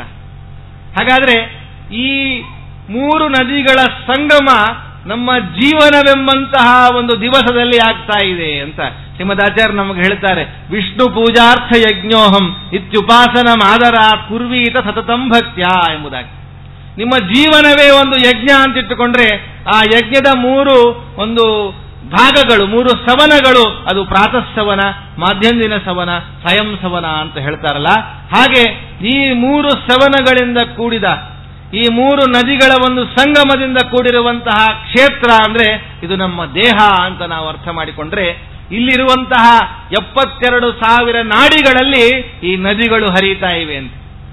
ಅದಕ್ಕೆ ವಾಮನ ಪುರಾಣದಲ್ಲಿ ನಮಗೆ ತಿಳಿಸ್ತಾರೆ, ನಾವು ಸ್ನಾನ ಮಾಡ್ತೇವೆ, ಆ ನದಿಯಲ್ಲಿ ಬಾಹ್ಯ ಸ್ನಾನ ಮಾಡಿದ್ದು ಒಂದು, ಆಮೇಲೆ ನಾವು ಬಂದು ಕುಳಿತು ಧ್ಯಾನ ಸ್ನಾನವನ್ನು ಮಾಡಬೇಕು ಅಂತ ಹೇಳ್ತಾರೆ. ಅದಕ್ಕೆ 1000 ಪಟ್ಟು ಪುಣ್ಯವನ್ನು ಕೊಡುವಂತಹದ್ದು ಈ ಧ್ಯಾನ ಸ್ನಾನ. ಆ ಧ್ಯಾನ ಸ್ನಾನದಲ್ಲಿ ಎಲ್ಲ ನದಿಗಳು ಕೂಡ ನಮ್ಮ ದೇಹದಲ್ಲಿ ಹೀಗೆ ಪ್ರವಹಿಸುತ್ತಿವೆ ಅಂತ ನಾವು ಅನುಸಂಧಾನ ಮಾಡಬೇಕಂತೆ. ನೀರಿನಲ್ಲಿ ಭಗವಂತ ನಮಗೆ 2 ಕೊಟ್ಟಿದ್ದಾನಂತೆ. ನಾವು ಬೇಕಾದವರು ಯಾರು ಹೇಳ್ರಿ, ಜೀವನದಲ್ಲಿ ನಾವು ಬಯಸುವವರು ಇಬ್ಬರು ಯಾರು? ಮೊನ್ನೆ ಯಾರೋ ಒಬ್ರು ರಸಪ್ರಶ್ನೆ ಅಂದ್ರು ಆಚಾರ್ಯರು, ಹಾಗೆ ನಾನು ರಸಪ್ರಶ್ನೆ ಮಾಡಿದರೆ ಜೀವನದಲ್ಲಿ ನಮಗೆ ಅತ್ಯಂತ ಬೇಕಾದವರು ಯಾರು ಅಂದ್ರೆ, ಒಂದು ನನ್ನನ್ನು ಪ್ರೀತಿಸುವವರು, ಸುತ್ತಮುತ್ತಲು ನನ್ನ ಜೊತೆಗೆ ಇದ್ದು ಒಳ್ಳೆ ಅಮೃತ ತುಲ್ಯವಾದಂತಹ ಮಾತುಗಳನ್ನಾಡ್ತಾ ನನ್ನ ಜೊತೆಗೆ ಇರುವಂತಹವರು ನನಗೆ ಬೇಕು, ನನ್ನ ಪರಿವಾರ, ಮಕ್ಕಳು, ಹೆಂಡತಿ, ಗಂಡ, ಇವರೆಲ್ಲ. 2ನೇ ವ್ಯಕ್ತಿ ಅಂತೆ, ಇನ್ನು ಯಾರನ್ನು ನಾವು ಸೇರಿಸಲ್ಲ, 2ನೇ ವ್ಯಕ್ತಿ ಅಂದ್ರೆ ಡಾಕ್ಟರ್ ಅಂತ. ಯಾಕಂದ್ರೆ ಅವರು ನಮ್ಮನ್ನೆಲ್ಲ ಏನೇ ತೊಂದರೆ ಬಂದರೂ ಅವನು ರಕ್ಷಣೆ ಮಾಡ್ತಾನಲ್ಲ, ಆದ್ರಿಂದ ಅವನು ಬೇಕಂತೆ. ಹಾಗಾದ್ರೆ ಆ 2ನ್ನೂ ಭಗವಂತ ನಮಗೆ ಕೊಟ್ಟಿದ್ದಾನಂತೆ. ಯಾವುದು ಅಂದ್ರೆ ನೀರು ಅಂತ ಹೇಳ್ತಾರೆ. ವೇದಗಳು ಹೇಳ್ತಾ ಇವೆ, ಅಪ್ಸ್ವ ಅಂತರಂ ಅಮೃತಮಪ್ಸು ಭೇಷಜಂ. ನೀರಿನಲ್ಲಿ ಭಗವಂತ ಅಮೃತವನ್ನಿಟ್ಟಿದ್ದಾನೆ, ಭೇಷಜಂ ಅಂದ್ರೆ ಔಷಧವನ್ನಿಟ್ಟಿದ್ದಾನಂತೆ. ಹಾಗಾದ್ರೆ ನೀರನ್ನು ನಾವು ಒಳಗೆ ಈ ಬ್ರಹ್ಮರಂಧ್ರದಿಂದ ಪಂಪ್ ಮಾಡಬೇಕು ಒಳಗೆ ಅಂತ ವಾಮನ ಪುರಾಣ ತಿಳಿಸ್ತಾ ಇದೆ. ಧ್ಯಾನ ಸ್ನಾನದ ಪ್ರಕ್ರಿಯೆಯಲ್ಲಿ ನಾವು ಈ ಬ್ರಹ್ಮರಂಧ್ರವನ್ನ ನಮ್ಮ ಧ್ಯಾನದಿಂದ ಅದನ್ನ ಸ್ವಲ್ಪ ಹೀಗೆ ಅರಳಿಸಿ ಅಲ್ಲಿಂದ ನಾವು ನೀರನ್ನ ಒಳಗೆ ಬಿಡಬೇಕಂತೆ. 72,000 ನಾಡಿಗಳಲ್ಲಿ ಆ ನೀರಿನ ಪ್ರವಾಹವನ್ನು ನಾವು ಜೋರಾಗಿ ಅದು ಹರಿತಾ ಇದೆ ಅಂತ ಅನುಸಂಧಾನ ಮಾಡಿಕೊಳ್ಳಬೇಕಂತೆ. ಆ ನೀರು ಹರಿಯುತ್ತಾ ಏನು ಮಾಡತ್ತೆ, ತನ್ನ ಒಳಗೆ ಏನಿದೆ, ಭೇಷಜಂ ಆಪೋ ವಿಶ್ವಸ್ಯ ಭೇಷಜೀಹಿ, ಜಗತ್ತಿನ ಮಲವನ್ನೆಲ್ಲ ತೊಳೆಯುವಂತಹ ಸಾಮರ್ಥ್ಯ ಇರುವಂತಹ ನೀರನ್ನ ನಮ್ಮ ದೇಹದೊಳಗೆ ಅನುಸಂಧಾನ ಮಾಡಿಕೊಂಡ್ರೆ ಎಲ್ಲ ಪಾಪ ಪರಿಹಾರವಾಗ್ತಾ ಇದೆ ಅಂತ. ಅದಕ್ಕಿಂತಲೂ ಮಿಗಿಲಾದಂತಹ ಒಂದೇ ಒಂದಿದೆ ಅಂತ, ಇದಕ್ಕಿಂತ ಉತ್ತಮವಾದ ಇನ್ನೊಂದು ಯಾವುದು ಇಲ್ಲೇ ಇಲ್ಲ. ಒಂದು ಯಾವುದು ಅಂದ್ರೆ ಅದು ಶಾಸ್ತ್ರ ಎಂಬುದಾಗಿ ಹೇಳ್ತಾರೆ. ಈ ನೀರಿನಕ್ಕಿಂತ ಉತ್ತಮವಾದದ್ದು ಯಾವುದಂದ್ರೆ ಶಾಸ್ತ್ರವೆಂಬಂತಹ ನೀರನ್ನ ಕಿವಿಯಿಂದ ಬಿಡಬೇಕು, ತಲೆಯಿಂದ ಬೀಳಲಿಕ್ಕೆ ಬರೋದಿಲ್ಲ. ಆ ಕಿವಿಯಿಂದ ಬಿಟ್ಟಂತಹ ಶಾಸ್ತ್ರವೆಂಬಂತಹ ನೀರು ಅದಕ್ಕಿಂತಲೂ ಮಹಾಪರಿಣಾಮಕಾರಿ ಅಂತ. ಆದರೆ ಶಾಸ್ತ್ರ ಜಲ ಪ್ರಕ್ಷಾಲನ ನಿರ್ಮಲಾಪಿ ಕಾಲುಷ್ಯಮುಪಯಾತಿ ಬುದ್ಧಿ. ಇಷ್ಟೆಲ್ಲ ಭಗವಂತ ಕೊಟ್ಟಿದ್ರು ಅದು ಯಾಕೋ ನಾವು ಮತ್ತೆ ಅದನ್ನ ಹಾಳು ಮಾಡ್ಕೊಂಡು ಬಿಡ್ತೇವಲ್ಲ. ಅದನ್ನ ಕ್ಷಣ ಬಿಡದೆ ಭಗವಂತ ನಮಗೆ ಯಾವಾಗೂ ಅದನ್ನ ಕರುಣಿಸಲಿ ಅಂತ ನಾವು ಪ್ರಾರ್ಥನೆ ಮಾಡಬೇಕು. ಸಾಕಷ್ಟು ಇದರ ಬಗ್ಗೆ ವಿಚಾರಗಳಿವೆ, ಆದರೆ ಸಮಯ ಬಹಳ ಇಲ್ಲ ಅನ್ನೋದರ ಕಾರಣದಿಂದ ಮುಂದಿನ ವಿದ್ವಾಂಸರಿಗೂ ತೊಂದರೆ ಆಗಬಾರದು ಅನ್ನೋ ದೃಷ್ಟಿಯಿಂದ ನಾನು ಇಲ್ಲಿಗೆ ನನ್ನ ಒಂದು ಈ 2 ಮಾತುಗಳ ಸೇವೆಯನ್ನ ನಾನು ಮುಕ್ತಾಯ ಮಾಡ್ತಾ ಇದ್ದೇನೆ. 12 ರೀತಿಯಲ್ಲಿ ನದಿಗಳನ್ನು ಹೇಳಿ ಅದರಲ್ಲಿ ಯಾವ ಅಂಗದಲ್ಲಿ ಯಾವ ನದಿ ಅಲ್ಲಿ ಯಾವ ಭಗವಂತನ ಒಂದು ಸನ್ನಿಧಾನ ಇರುತ್ತೆ ಇದನ್ನೆಲ್ಲ ಹೇಳಿದ್ದಾರೆ. ಆಸಕ್ತರು ಆಮೇಲೆ ಕೊಡ್ತೇನೆ, ಅದನ್ನ ಪಡೆಯಬಹುದು. ಇನ್ನು ಅನೇಕ ಪುಸ್ತಕಗಳಲ್ಲಿ ಅದನ್ನ ನೀವು ನೋಡಿ ಅದನ್ನು ಅಧ್ಯಯನ ಮಾಡಿ ಅದನ್ನು ನೀವು ಅನುಷ್ಠಾನಕ್ಕೆ ಇಟ್ಟುಕೊಳ್ಳಬಹುದು. ಮರೆಯದೆ ನಾವು ಈ ತ್ರಿವೇಣಿ ಸಂಗಮವನ್ನ ನಿತ್ಯದಲ್ಲಿ ನಮ್ಮ ಅನುಷ್ಠಾನದಲ್ಲಿ ಇಟ್ಟುಕೊಳ್ಳಬೇಕು. ಧ್ಯಾನ ಸ್ನಾನವನ್ನ ನಿತ್ಯ ಮರೆಯದೆ ಮಾಡಬೇಕು. ಇಷ್ಟು ಮಾಡಿದರೆ ನಮ್ಮ ಸಕಲ ಪಾಪ ಪರಿಹಾರ ಅದು ನಿತ್ಯದಲ್ಲಿ ಆಗುವುದು ನಿಶ್ಚಿತ. ಅದಾದರೆ ನಮಗೆ ಶಾಸ್ತ್ರ ಜಲ ಒಳಗೆ ಹೋಗಲಿಕ್ಕೆ ಸಾಧ್ಯ.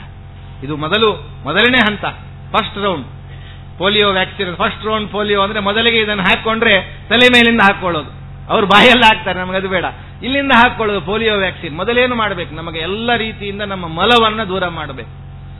ಆಮೇಲೆ ಇಲ್ಲಿಂದ ಹಾಕಬೇಕು. ಇದು ಶಾಸ್ತ್ರ ಎಂಬಂತಹ ನೀರು. ಆ ಶಾಸ್ತ್ರ ಜಲ ಹೋಗಿ ನಮ್ಮನ್ನೆಲ್ಲ ಪವಿತ್ರ ಮಾಡಿ ಭಗವಂತನ ಸರ್ವೋತ್ಕೃಷ್ಟವಾದಂತಹ ಪ್ರಸಾದ ನಮಗೆ ಆಗುವಂತೆ ಜೀವನದಲ್ಲಿ ಎಂದೆಂದಿಗೂ ಮರೆಯದೆ ಮಮಸ್ವಾಮಿ ಹರಿರ್ನಿತ್ಯಂ ಸರ್ವಸ್ಯ ಪತಿರೇವಚ ಎಂಬುವಂತಹ ದೃಢ ವಿಶ್ವಾಸದಿಂದ ಹರಿಸರ್ವೋತ್ತಮತ್ವವನ್ನ.